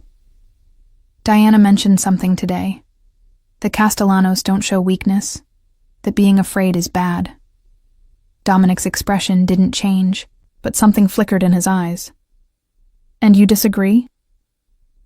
I disagree with teaching a 7-year-old that she can't show fear or vulnerability. She's a child, Dominic. She should be allowed to be scared sometimes, to cry when things hurt, to ask for help without feeling weak. In my world. She's not in your world, I interrupted, surprised by my own boldness. Not yet. Right now she's just a little girl recovering from being hit by a car. Let her be that. Let her be vulnerable while she still can. He was silent for a long moment, studying me with those penetrating gray eyes. You're not afraid to challenge me. Should I be? Most people are. I'm not most people. I leaned forward. And Diana needs someone who can tell you when you're wrong. Someone who can advocate for what she needs, not just what you think she needs. Instead of anger, something like respect crossed his face. You're right. I've been raising her as I was raised. To be strong, to never show weakness, to prepare for the worst. But perhaps that's not what she needs. What she needs is to be a child for as long as possible. The world will harden her soon enough. Don't speed up that process. He took a long drink of his whiskey, his gaze distant. Isabella used to say the same thing. That I was too hard on Diana, too focused on preparing her for danger instead of letting her experience joy. We argued about it the night before. He stopped abruptly, his jaw tightening. The night before she went into labor? I finished gently. Yes. The word was barely audible. Our last conversation was an argument about Diana's future, about whether she should grow up knowing what I am, or if we should try to shield her from it. Isabella wanted normal. I wanted prepared. We never resolved it. And now you live with that regret. Every day, I thought about the mysterious texts I'd received, the ones suggesting Dominic wasn't there when Isabella hemorrhaged, the ones I'd deleted without mentioning. Now seemed like the moment to ask, to push past the careful walls he'd built. Where were you when Isabella went into labor? His head snapped up, eyes sharp and suddenly dangerous. Why do you ask? Because I can see the guilt eating at you. Because you carry it like a physical weight. And I wonder if you were there, if you could have changed anything, or if you're torturing yourself over circumstances beyond your control. For a moment, I thought he'd shut down, would tell me it was none of my business. Instead, he refilled his glass and took another long drink before speaking. I was in Brighton Beach, meeting with Viktor Kozlov, the Russian I mentioned before, trying to negotiate territories to avoid the war that eventually came anyway. Isabella's due date was still 2 weeks away. The doctor said everything was fine, that there was no indication of early labor. He stared into his glass as if it held answers. I got the call at midnight. Isabella's water had broken. She was hemorrhaging. I needed to come immediately. It took me 40 minutes to get back to the city. By the time I arrived, his voice broke. She was already gone. They delivered Diana via emergency C-section, but they couldn't stop Isabella's bleeding. Some rare complication, the doctors said. Amniotic embolism. Nothing anyone could have done. But you don't believe that. I believe that if I'd been there, if I hadn't been in Brighton Beach making deals with murderers, maybe I could have gotten her to the hospital faster. Maybe those few minutes would have made the difference. He met my gaze, and the raw pain in his eyes was devastating. I held my daughter for the first time while my wife's body cooled on the operating table. That's the moment I became a father. That's the moment I destroyed the woman I loved. That's the moment you became a survivor of an impossible situation, I corrected firmly. Medical complications in childbirth aren't your fault. Amniotic embolisms are catastrophic and usually fatal. Even if you'd been standing right next to her, you couldn't have saved her. No one could have. You don't know that. Actually, I do. I've dealt with enough medical emergencies to know that some situations are unsurvivable. That sometimes, people die despite everyone's best efforts. That guilt doesn't change outcomes. I stood, moving around the desk to stand beside him. You need to forgive yourself, Dominic. Not for Isabella's sake. She's gone. But for Diana's. Because that little girl deserves a father who isn't destroyed by the past. He looked up at me, and for the first time since I'd met him, I saw tears in his eyes. I don't know how to let it go. One day at a time, one moment of being present with Diana instead of lost in regret. One decision to honor Isabella's memory by giving Diana the childhood her mother wanted for her. Before I could second-guess myself, I reached out and touched his shoulder. The contact was electric, his warmth seeping through the fabric of his shirt. He covered my hand with his grip firm and somehow desperate. Thank you, he said quietly. For being honest. For pushing back. For caring about Diana beyond just the job. She's easy to care about. And me? The question was barely audible. Am I as easy? The loaded question hung between us, heavy with implications neither of us was ready to fully examine. This was dangerous territory, the space between employer and employee, between gratitude and something deeper, between the professional distance I should maintain and the growing connection I couldn't deny.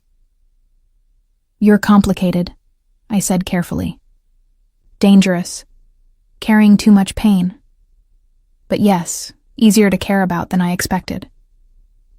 His thumb traced circles on the back of my hand, the gesture unconscious but intimate. You should be afraid of me, Delilah, of what I am, what I'm capable of. I know, but I spent 2 years in a war zone. I've seen what people are capable of when pushed. And I've learned that sometimes, the most dangerous people are the ones fighting hardest to protect what they love. Is that what you think I'm doing? Fighting to protect?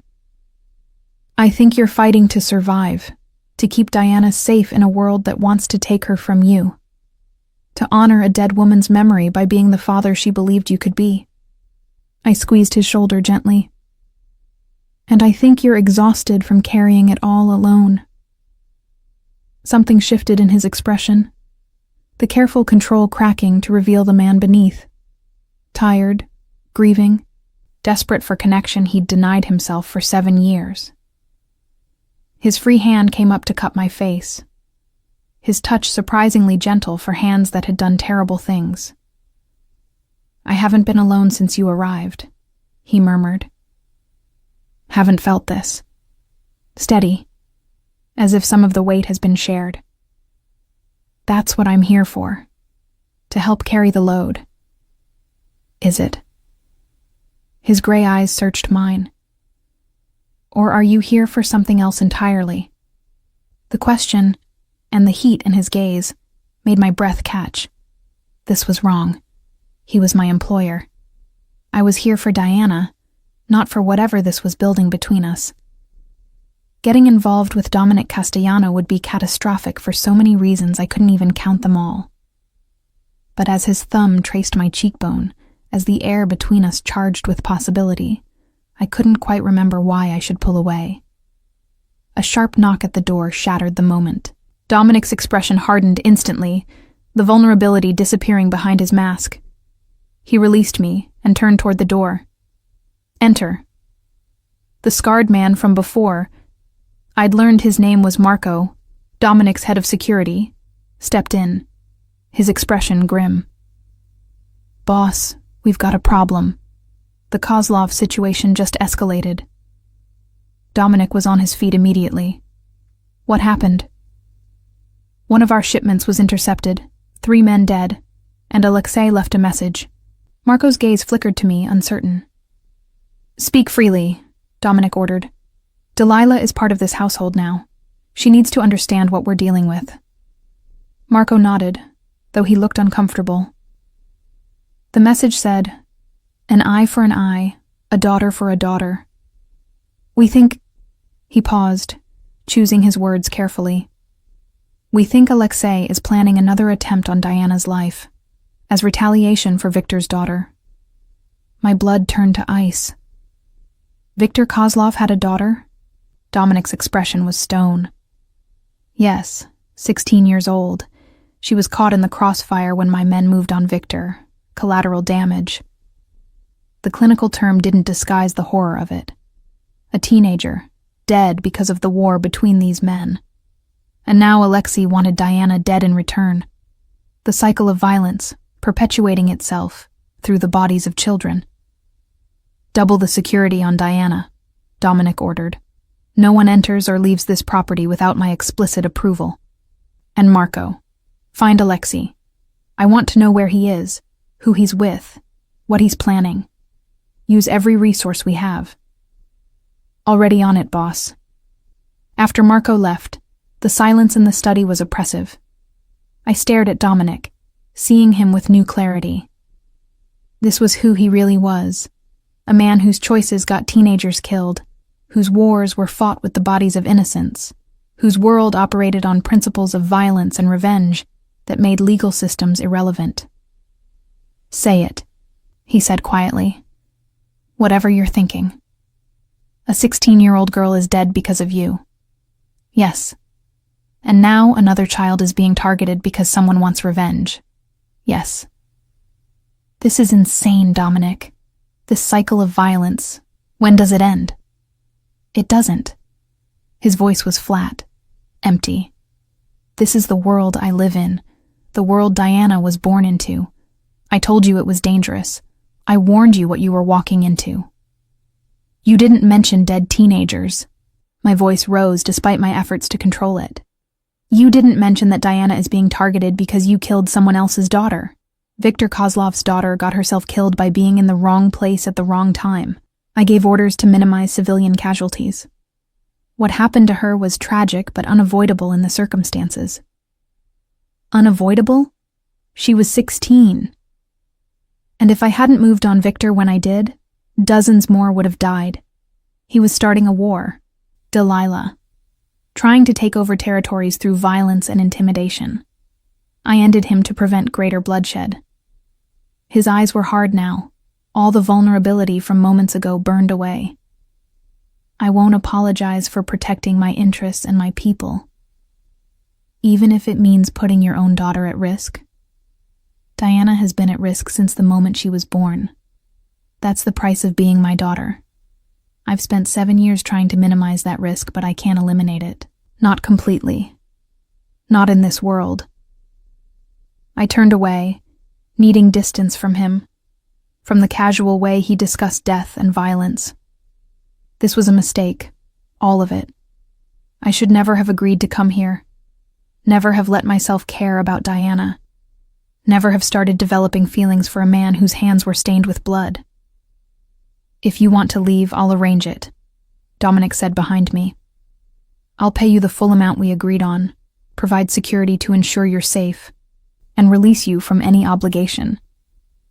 Diana will be heartbroken, but she'll recover. Children are resilient." The offer was generous, more than I deserved for less than 2 weeks of work. I could walk away from this nightmare, return to my shabby apartment and mundane problems, forget that I'd ever entered Dominic Castellano's world. But I thought of Diana, sleeping peacefully in her medical suite, trusting that I'd be there when she woke up. Thought of how she called me Delilah in that sweet voice.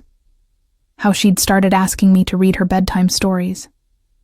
How she'd confided that she was scared of having nightmares about the accident but felt better knowing I was nearby. And I thought of Dominic himself, the broken man beneath the monster, the father desperate to protect his daughter, the widower still grieving a woman he'd lost 7 years ago. Complicated, dangerous, deeply flawed, but also capable of gentleness, of love, of moments of vulnerability that suggested he was more than just the sum of his sins. I'm not leaving, I said finally, turning back to face him. I made a promise to Diana, and I keep my promises. Even knowing what I am? What I've done? Especially knowing that, because Diana needs someone in her life who chooses to stay, who doesn't run when things get difficult, who loves her unconditionally, not because of who her father is, but despite it. Something shifted in his expression. Relief, gratitude, something deeper he couldn't or wouldn't name. You're a fool, Delilah Reeves. Probably. But I'm a fool who's going to keep your daughter safe and help her heal. That's what matters. He closed the distance between us in 2 strides, his hands framing my face with surprising gentleness. I don't deserve you. Either of you, Diana, or you. But I'm selfish enough to keep you anyway. I'm not yours to keep, I said, even as I leaned into his touch. Aren't you? His thumb traced my lower lip, his eyes dark with want. You're living in my house, caring for my daughter, becoming part of my world. Whether you acknowledge it or not, Delilah, you belong to me now, and I protect what's mine. The possessiveness should have terrified me, should have sent me running. Instead, it sent heat pooling low in my stomach, made my pulse quicken with something that wasn't fear. This is a bad idea, I whispered. The worst, he agreed, his mouth hovering inches from mine. But I stopped making good decisions the moment I met you. When his lips met mine, it wasn't gentle or questioning. It was claiming, possessive, a statement of intent that left no room for misunderstanding. This was a man who took what he wanted, who didn't believe in half measures or uncertainty. I should have pulled away, should have maintained the professional boundaries that were already dangerously blurred. Instead, I kissed him back with equal intensity, my hands fisting in his shirt, 7 years of loneliness and need pouring into the contact. When we finally broke apart, both breathing hard, his forehead rested against mine. This changes everything, he murmured. I know. Diana will become even more attached to you. If you leave, I'm not leaving. The promise was reckless, potentially devastating. But looking into his eyes, seeing the vulnerability beneath the desire, I knew I meant it. Whatever comes, I'm staying. Even if it gets you killed? Even then. His smile was sad, almost resigned. Then God help us both, Delilah, because I have a feeling we're both damned now. He was probably right. But as he kissed me again, as his hands tangled in my hair and mine explored the solid planes of his back, I couldn't bring myself to care. Some mistakes were worth making. Some damnation was worth embracing. And Dominic Castellano, for all his sins and scars, was beginning to feel like a mistake I wanted to make over and over again. The attack came 3 weeks later, on a Tuesday morning when the world seemed deceptively peaceful. Diana and I were in the garden, her physical therapy having progressed to the point where she could manage short walks with crutches. The day was crisp and clear, autumn painting the leaves in shades of gold and crimson. She was laughing at something I'd said, her face bright with joy, looking more like a normal 7-year-old than she had since the accident. I saw the glint of sunlight on metal a split second before my combat instinct screamed danger. Training took over before conscious thought. I grabbed Diana, throwing both of us behind a stone planter as the first shot cracked through the air. Stay down, I ordered, covering her body with mine as gunfire erupted around us. The garden erupted into chaos. Dominic's security team returning fire, shouts in Italian, the sound of running feet. Diana was screaming, her small body shaking beneath me. I held her tight, whispering reassurances I didn't believe, my mind cataloging the tactical situation with cold precision. At least 2 shooters, possibly 3. Suppressed weapons, professional grade. This wasn't some amateur hit. This was a coordinated assault. Delilah! Dominic's voice cut through the chaos. I risked a glance and saw him sprinting toward us, flanked by Marco and 2 other men, returning fire as they moved. Get her inside, now. I scooped Diana into my arms, careful of her healing leg but not gentle, and ran for the house. More gunfire. Something tugged at my sleeve. Later, I'd realize it was a bullet that had missed my arm by inches. In the moment, I only focused on the door, on getting Diana to safety, on the weight of her in my arms, and the sound of her terrified sobs. We crashed through the doorway into the marble foyer. Maria was there, pale but composed, already locking down the security shutters with practiced efficiency. This wasn't the first time the Castellano estate had been under attack. Medical suite, I gasped, still moving. Lock it down. No one enters except Dominic or Marco. I didn't wait for her response. Just ran through the now familiar hallways with Diana clutched to my chest. Her crutches were somewhere in the garden, abandoned. Her cast banged against my hip as I ran, probably causing her pain, but I couldn't slow down. Couldn't risk stopping until we were behind reinforced doors with armed guards. The medical suite's panic room was something I'd prayed we'd never need. A reinforced chamber within the suite itself, designed to withstand everything short of a military assault. I entered the code Dominic had given me, my fingers steadier than they had any right to be, and the door slid open with a hydraulic hiss. In, I ordered Diana, setting her down as gently as I could, all the way to the back. I want Daddy. She was hysterical now, tears streaming down her face, her breath coming in gasps that worried me. Panic attack, possibly. I couldn't blame her. He's coming. But right now, we need to stay safe. Can you be brave for me? She nodded, still sobbing, and retreated into the reinforced chamber. I followed, slapping the interior lock. The door sealed with a solid thunk that should have been reassuring. Instead, it felt like being buried alive. The panic room had supplies for a week-long siege: food, water, medical equipment, communication systems. I grabbed the radio, tuning to the frequency Dominic had made me memorize. This is Delilah. Diana and I are secure in the medical suite panic room. What's your status? Static. Then Dominic's voice, strained but controlled. 3 shooters down, sweeping the perimeter for more. Stay locked in until I come for you personally. Understood. Is Diana hurt? I did a quick visual assessment. Besides the terror and tears, she seemed physically unharmed. She's scared but not injured. Good. Keep her calm. This will be over soon. A pause. I'm sorry, Delilah. I thought we had more time. The transmission cut off before I could respond. I set the radio down and turned my attention to Diana, who had curled into a ball in the corner, shaking violently.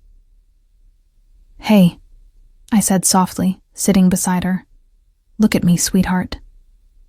Her dark eyes, so like her father's, met mine, wide with terror. They tried to kill us. They tried to kill us like they killed Mommy. The statement froze me. Diana, your mother wasn't killed. She died in childbirth. No. She shook her head violently. Daddy told me that. But I heard Maria talking once. She said Mommy died because of bad men. Because of Daddy's business. That's why we have to be careful. That's why I can't have friends or go to normal school. Because the bad men want to hurt Daddy by hurting me. The truth, spoken by a 7-year-old who shouldn't have to understand such things. I gathered her into my arms, holding her as she finally broke down completely. 7 years of fear and confusion and loss pouring out in racking sobs. I've got you, I murmured, rocking her gently. I've got you and I'm not letting go. Promise? I promise. No matter what happens, I will protect you. Even if it costs me everything. The vow was absolute. In that moment, locked in a panic room while gunfire echoed somewhere in the distance. I understood what Dominic had been trying to tell me all along. Diana wasn't just a job. She wasn't even just a child I cared about. She was mine now. Mine to protect, mine to nurture, mine to love. And anyone who tried to hurt her would have to go through me first. We stayed locked in the panic room for 3 hours. Eventually, Diana cried herself to exhaustion and fell asleep in my lap, her small body heavy with the weight of emotional trauma. I held her and stared at the reinforced walls, thinking about everything that had led to this moment. The texts I'd received weeks ago, warning me about Dominic. The mysterious messages suggesting Isabella's death wasn't what it seemed. I'd dismissed them as attempts to drive a wedge between us, to make me doubt. But what if there was truth beneath the manipulation? The radio crackled. "Delilah, it's Dominic. I'm outside the medical suite. I'm going to enter now. Don't shoot me." Despite everything, his last comment almost made me smile, as if I had a weapon in here beyond the small first aid scissors. The panic room door opened to reveal Dominic, looking more disheveled than I'd ever seen him. Blood spattered his white shirt, not his own, I noted with clinical detachment. His hair was mussed, his expression harder than granite. "Is she hurt?" His eyes went immediately to Diana, still asleep in my arms. Physically, no. Emotionally, I shook my head. That's going to take time to heal. He knelt beside us, his hand gentle as he brushed hair from Diana's face. "I failed her again. Failed both of you. This should never have happened." "What did happen? How did they get past your security?" His jaw tightened. "Inside help. One of my men was on Alexei's payroll. He disabled key sections of the perimeter security, created blind spots the shooters could exploit." He looked at me, something dark and terrible in his eyes. "He's been dealt with." I didn't ask what "dealt with" meant, didn't want to know. "And the shooters? Dead. All 3. We captured one alive long enough to confirm they were Alexei's men." He paused. "Long enough to learn that this was just the opening move, that Alexei has more planned, that he won't stop until Diana is dead or I surrender everything I've built. Then we need to leave. Get Diana somewhere safe, somewhere he can't find us. There is nowhere safe, not from a man like Alexei. He has resources, connections, reach that extends across continents." Dominic's hand clenched into a fist. "The only way to end this is to end him. Permanently." "And what happens to Diana while you're waging war?"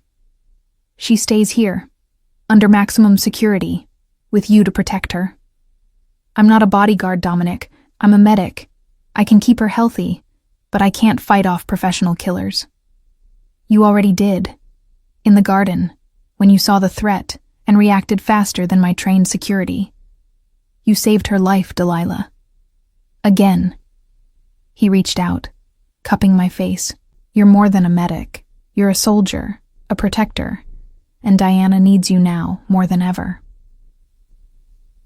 What she needs is to not be a target. What she needs is a normal life away from all this violence and fear. I can't give her that. I can only give her protection and love, and people who won't abandon her when things get difficult." His thumb stroked my cheek. "People like you." Diana stirred in my arms, her eyes fluttering open. When she saw her father, she reached for him with a sob. He gathered her up carefully, mindful of her cast, holding her like she was the most precious thing in the world. "I'm sorry, Piccola," he murmured against her hair. "I'm so sorry. This will never happen again. I promise you." "You can't promise that," she whispered. "You can't keep me safe. No one can." The defeat in her small voice broke something inside me. This was what Dominic's world had done to his daughter, robbed her of childhood innocence, taught her that safety was an illusion, that love came with a price measured in fear and violence. What if we could? I found myself saying. What if we could end this threat permanently? What if Alexei was no longer a problem? Dominic's eyes met mine over Diana's head, understanding dawning. What are you suggesting? I'm suggesting that maybe the only way to protect Diana is to eliminate the threat.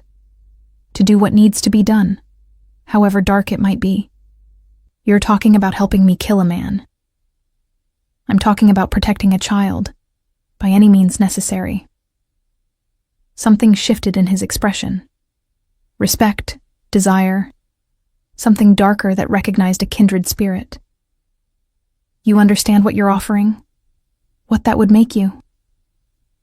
I understand that Diana is 7 years old and she's been shot at twice in 3 weeks. I understand that she deserves a childhood without fear. And I understand that sometimes, to protect innocent lives, you have to take guilty ones. I met his gaze steadily. I learned that in Afghanistan. I'm not afraid to apply those lessons here. Diana pulled back from her father, looking between us. Are you going to stop the bad men? For real? Dominic glanced at me, a question in his eyes. I nodded once, the decision made. Yes, Piccola, he said firmly. We're going to stop them. All of them. So you never have to be afraid again. Promise? I promise. On your mother's memory. I promise.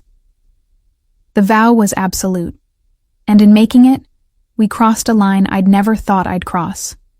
I'd officially become part of Dominic Castellano's world, not as an employee or a temporary fixture, but as an ally in his war. A co-conspirator in violence, a mother figure willing to do terrible things to protect her child. Because that's what Diana had become to me. Not Dominic's daughter, but ours. Mine to love and protect. Mine to kill for if necessary. The planning took place over the next week in Dominic's secure office, with maps and intelligence reports spread across every surface. Marco briefed us on Alexei Kozlov's movements, his known associates, his patterns and vulnerabilities. He's holed up in Brighton Beach, Marco explained, pointing to a location on the map. Former warehouse converted to a fortress. Guards, cameras, the works. He knows we're coming for him, so he's prepared for assault. Then we don't assault, I said, studying the layout. We infiltrate. Both men looked at me with interest. He's expecting Dominic's men. Armed, aggressive, obvious. He's not expecting a woman, especially not one who looks like she's lost and scared. I traced a route on the map. There's a medical clinic 3 blocks from his warehouse. I show up there, claiming to be a nurse looking for work, asking about opportunities in the neighborhood. Word gets back to Alexei that there's new talent in the area. He'll investigate you, Dominic said slowly, following my logic. Find out you worked at a diner, that you're struggling financially, that you have no obvious connections to me. Exactly. I become an opportunity, someone he can recruit, use, potentially turn against you if he ever figures out the connection. I met Dominic's eyes. He'll bring me in close. And when he does, I'll create an opening for your men. It's too dangerous, Dominic said immediately. If he discovers who you really are, he won't. I've spent the past month barely leaving your estate. There's no public connection between us. And I'm good at undercover work. The military taught me how to blend in, how to be invisible when necessary. Marco was nodding slowly. It could work. Alexei has a weakness for recruiting people from your world, Delilah. Soldiers, medics, anyone with tactical training who's fallen on hard times. He likes to corrupt the righteous. Then let him try to corrupt me, I said. Let him think he's winning. And when his guard is down, when he's convinced I'm on his side, I'll give you what you need to end him. Dominic was silent for a long moment, his expression torn between admiration and horror. I brought you here to protect my daughter, not to turn you into an assassin.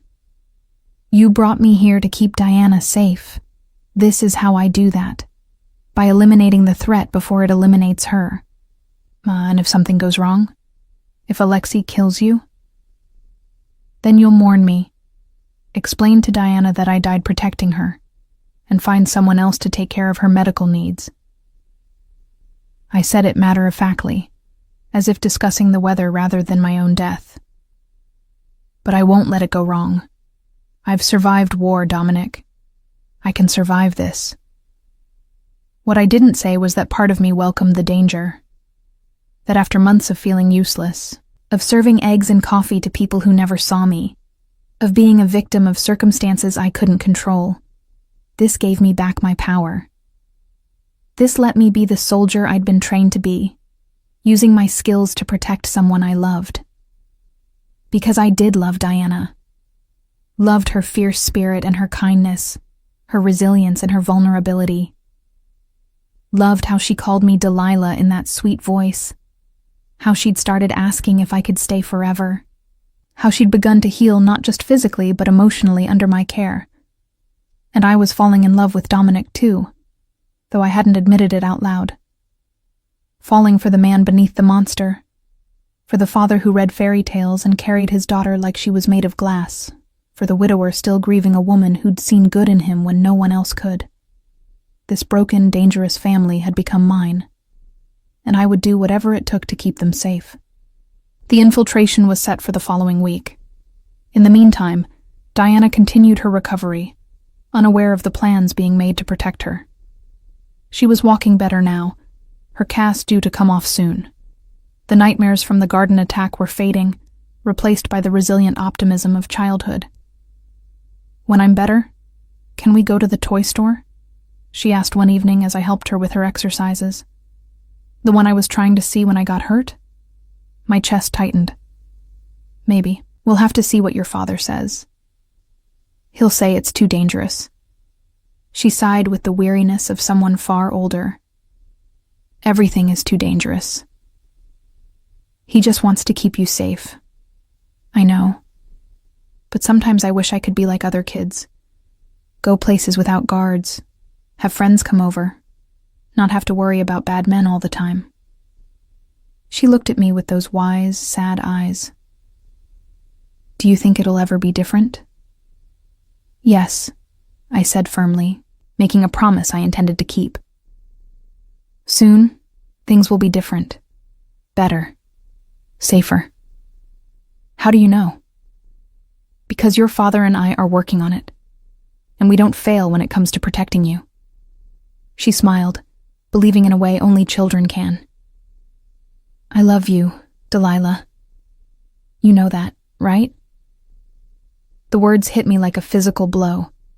She'd never said it before, had never verbalized what we both felt.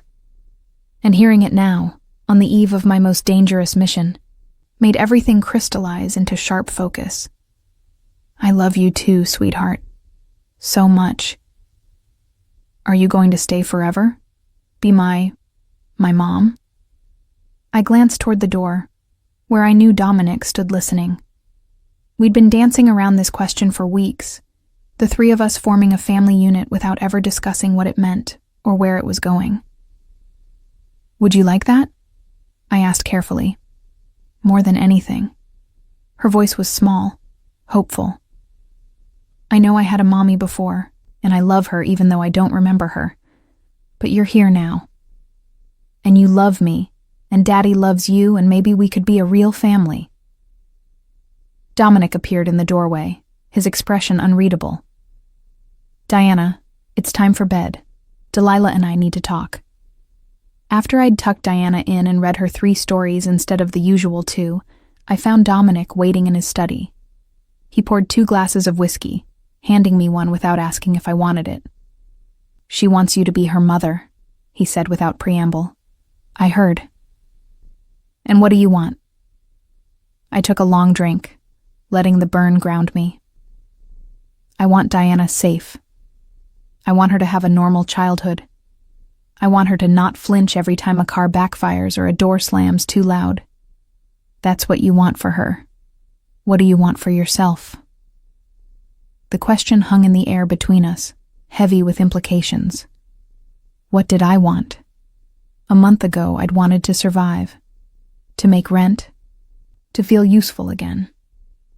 Now, standing in a Mafia boss's study on the eve of infiltrating a Russian gangster's operation, my wants had evolved into something more complicated. I want this, I admitted. This family, this life. Despite all the danger and the violence and the impossible moral compromises. I want to be Diana's mother. I want to be... I stopped, unable to say the rest. Mine. Dominic finished for me, crossing the room to stand before me. You want to be mine. Say it, Delilah. I want to be yours, I whispered. God help me, I want all of it. The broken father, the traumatized daughter, the dangerous world. I want to stay. His kiss was fierce, possessive, a claiming that left no room for doubt. When we finally broke apart, both breathing hard, he rested his forehead against mine. Then we make this work. We eliminate Alexei. We give Diana the safety she deserves, and we build something real here. The three of us. A family. Yes. However unconventional, however forged in violence and necessity. A family. That night, I finally crossed the last remaining boundary. After checking on Diana one final time, I didn't return to my adjacent room. Instead, I went to Dominic's chambers, where he was waiting. What passed between us was intense, passionate, born of danger and desperation, and the knowledge that tomorrow might take it all away. He was gentle and rough by turns, worshipping my body like it was sacred while claiming it with an intensity that left marks I'd carry for days. Mine, he growled against my neck as we moved together. Say it. Yours, I gasped. Yours, Dominic. Always. Afterward, as we lay tangled in sheets, his fingers traced the shrapnel scars across my back with devastating tenderness. Tell me you'll come back, he said quietly. Tell me this plan of yours won't get you killed. I'll come back. I have too much to live for now. Promise me. On Diana's life, on whatever we're building here. Promise me. I promise. I turned to face him, seeing vulnerability in his eyes that he showed no one else. I survived Afghanistan. I'll survive Brighton Beach.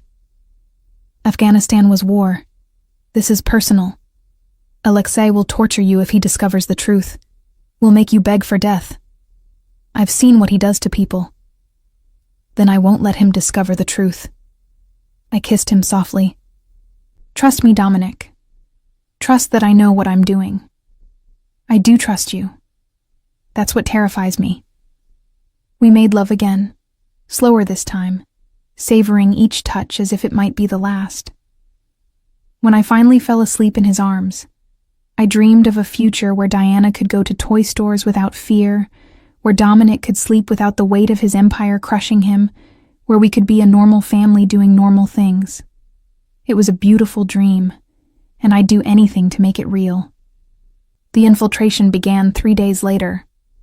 I left the Castellano estate dressed in thrift store clothes, my hair different, my entire demeanor changed. Marco drove me to within a block of the medical clinic, his final words a warning. You've got 72 hours. After that, if we don't hear from you, we're coming in loud. Understood. The clinic was exactly as depressing as I'd expected. Fluorescent lights, worn linoleum, the smell of antiseptic barely masking something more unpleasant underneath. I asked about work with the air of someone desperate, which wasn't hard to fake. I'd been desperate not that long ago. The receptionist took my name and credentials, said they'd call if anything opened up. I left, knowing word would spread. In neighborhoods like this, everyone knew everyone, and everyone knew who really controlled the streets. I was approached the next day while buying coffee. A man, mid-30s, with cold eyes and expensive shoes that didn't match his neighborhood. "You're the medic looking for work," he said. Not a question. "Maybe. Depends on what kind of work." "The kind that pays well and doesn't ask questions." "I'm listening." He named a figure that would have seemed ridiculous a month ago. Now, knowing what I knew about Dominic's world, it was exactly what I'd expected. "We have people who need medical attention. Discretion is essential." "I'm very discreet." "Good, because the boss doesn't tolerate mistakes or betrayal. I'm just looking for work, not trouble." He smiled, showing too many teeth. "In our world, they're the same thing. Come with me." I followed him to a black SUV, my heart rate steady despite the danger. This was it. This was my way into Alexei Kozlov's inner circle. The warehouse had been converted into a fortress exactly as Marco had described. Guards at every entrance, cameras covering every angle. But they weren't searching me, weren't treating me as a threat. Just another desperate medical professional willing to compromise ethics for money. I was led through industrial corridors to what looked like a makeshift clinic. 3 men waited, one with a gunshot wound to the shoulder, another with what appeared to be a knife injury, the third with burns that needed treatment. "Fix them," my escort ordered. "And remember, discretion." I got to work, falling into the familiar rhythm of emergency medicine. These men were criminals, had probably done terrible things, but right now, they were patients who needed help. I could compartmentalize, could treat them professionally while gathering intelligence. Over the next 2 days, I treated 7 more patients. Each time, I paid attention to everything: guard rotations, security protocols, the layout of the warehouse, the movements of its inhabitants. I asked careful questions, learned names and hierarchies, positioned myself as someone useful and unthreatening. On the 3rd day, I met Alexei Kozlov himself. He was younger than I'd expected, mid-40s, handsome in a cold way that reminded me uncomfortably of Dominic. But where Dominic's eyes held depth and pain, Alexei's held only calculation. "So you're the medic," he said, studying me with unsettling intensity. "Victor's daughter could have used someone like you." And the mention of the dead teenager was deliberate, a test. I kept my expression neutral. "I'm sorry for your loss." "Are you? Or are you just sorry you weren't here to save her?" He circled me slowly, a predator assessing prey. "I've had you investigated, Delilah Reeves. Former combat medic, dishonorably discharged." "Honorably discharged," I corrected. "My sources say otherwise. Say you were discharged for stealing medications, opioids." It was a lie, a test to see how I'd react. "Your sources are wrong, but believe what you want. I'm just here to work." He smiled, and something about it made my skin crawl. "I like you. You've got spine. Most people are terrified when they meet me." "Should I be?" "Probably. I've killed more people than I can count. But I reward loyalty and competence. Give me those things, and you'll be well compensated." He paused, his gaze sharpening. "Betray me, however, and you'll discover that death is sometimes a mercy I don't extend." "Understood." "Good. Then we have an understanding." He turned to leave, then paused. "One more thing. You look familiar? Have we met before?" My heart stuttered, but I kept my expression blank. "I don't think so. I haven't been in Brighton Beach before." Perhaps I'm mistaken." But the way he looked at me suggested he wasn't convinced. That night, alone in the small room I'd been assigned, I used the encrypted phone Marco had given me to send a message. "In, full access, ready for extraction plan, but Alexei suspects something." The response came within minutes. "Abort. We'll find another way."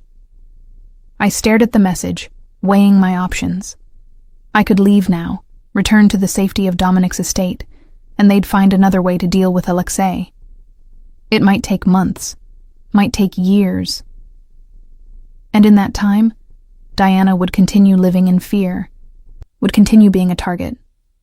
Or I could finish what I'd started, could give Dominic the opening he needed to end this permanently. I typed a response. Negative. I can do this.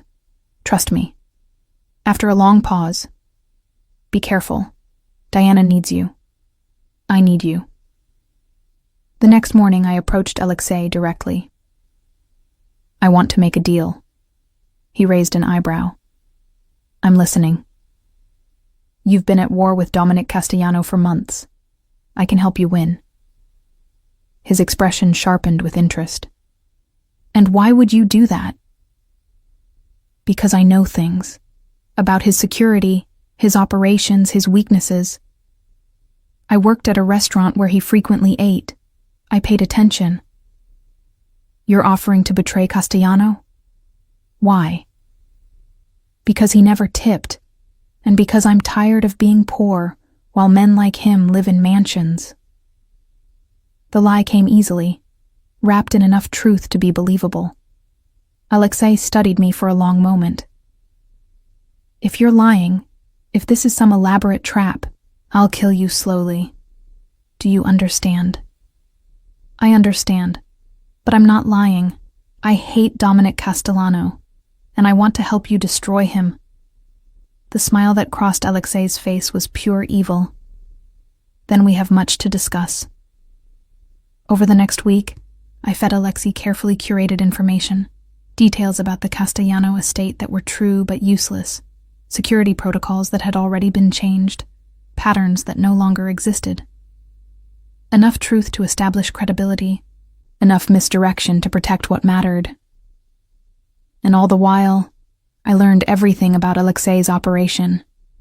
His schedule, his habits, his paranoia, the fact that he ate the same lunch every day, prepared by the same chef he'd trusted for years.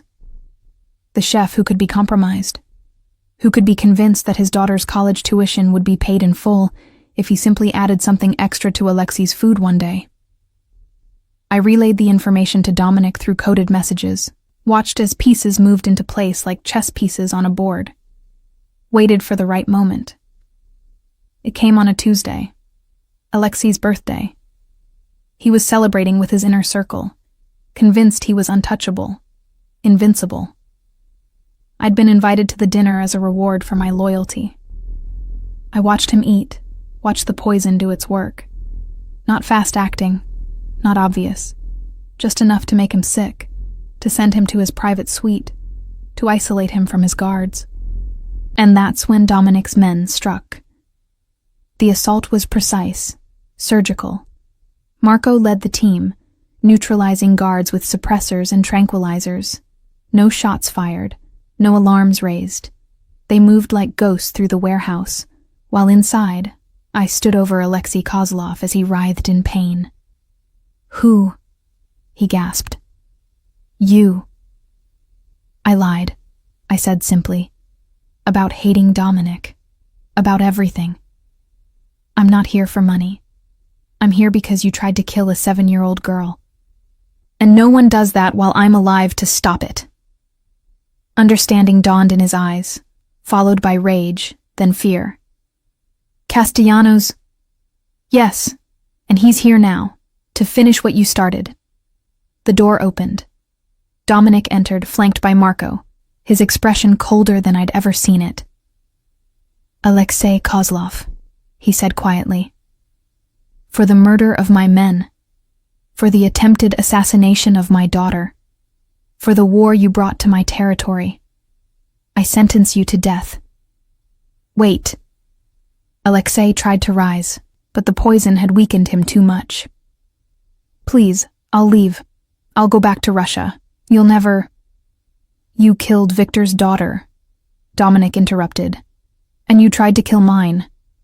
There is no negotiation, no mercy, just consequences. He pulled a gun from his jacket, fitted with a silencer, pointed it at Alexei's head.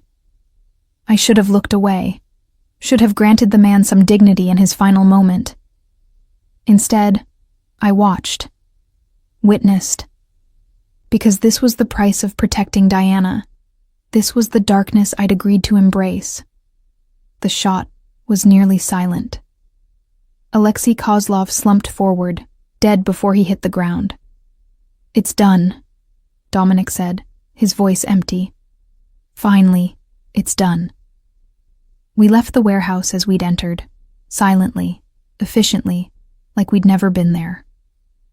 By morning, Alexei's men would find his body, and the Empire would tear itself apart in the resulting power vacuum. Dominic's hands were clean, officially, and Diana was finally safe. The drive back to the estate was silent. I sat in the back of the SUV, my hands still steady despite what I'd just been part of. I'd helped murder a man, had poisoned him, watched him die, felt no remorse. What did that make me? "You're thinking too loud again," Dominic said softly beside me. "I just helped you kill someone. You helped me protect my daughter. Our daughter." The possessive pronoun made something warm bloom in my chest despite everything. Is this what our life will be? Violence and blood and moral compromise? No, this was ending a threat, protecting our family. From here, we rebuild. We give Diana the childhood she deserves. We become the family we've been pretending to be. And if another threat emerges, another Alexei, then we deal with it, together. But Delilah... He took my hand, his grip firm and warm. The worst is over. I've eliminated my major rivals, secured my territories. From here it's just maintenance, protection, keeping what's ours safe. You can't promise that. No. But I can promise that I'll do everything in my power to make it true. That Diana will grow up loved and protected. That you'll never regret choosing us. We pulled through the gates of the estate as dawn broke over the horizon. The house was silent, peaceful. Inside, Diana slept safely in her bedroom, unaware of what had been done to protect her. Maria met us at the door, her expression knowing. "It's finished?" "Yes," Dominic confirmed. "It's finished." "Good. The little one has been asking for Delilah. She had a nightmare." I hurried upstairs, still in my infiltration clothes, desperate to see Diana with my own eyes. She was sitting up in bed, clutching her favorite stuffed rabbit, tears streaking her face. "Delilah!" She launched herself at me the moment I entered, her casted leg forgotten. "You were gone so long. I thought you left like everyone else." "Never," I whispered fiercely, holding her tight. "I'll never leave you. Never. I was just helping your father with something important." "Making us safe?" "Yes, sweetheart. Making us safe." She pulled back, looking at me with those two wise eyes. "Are we safe now? Really safe?" I glanced at Dominic, who had appeared in the doorway. He nodded once, a promise. "Yes," I said firmly. "We're safe now. No more bad men. No more being scared. Just us. A family. Forever? Forever." She hugged me again, this time with Dominic joining us, his large frame enfolding both of us in warmth and protection. We stayed like that for a long time, the three of us, as morning light filled the room and painted everything in shades of gold. We were broken, all of us, damaged by war and loss and violence, but we'd found each other, had forged something real from blood and necessity and desperate need, a family, however unconventional, however impossible, ours.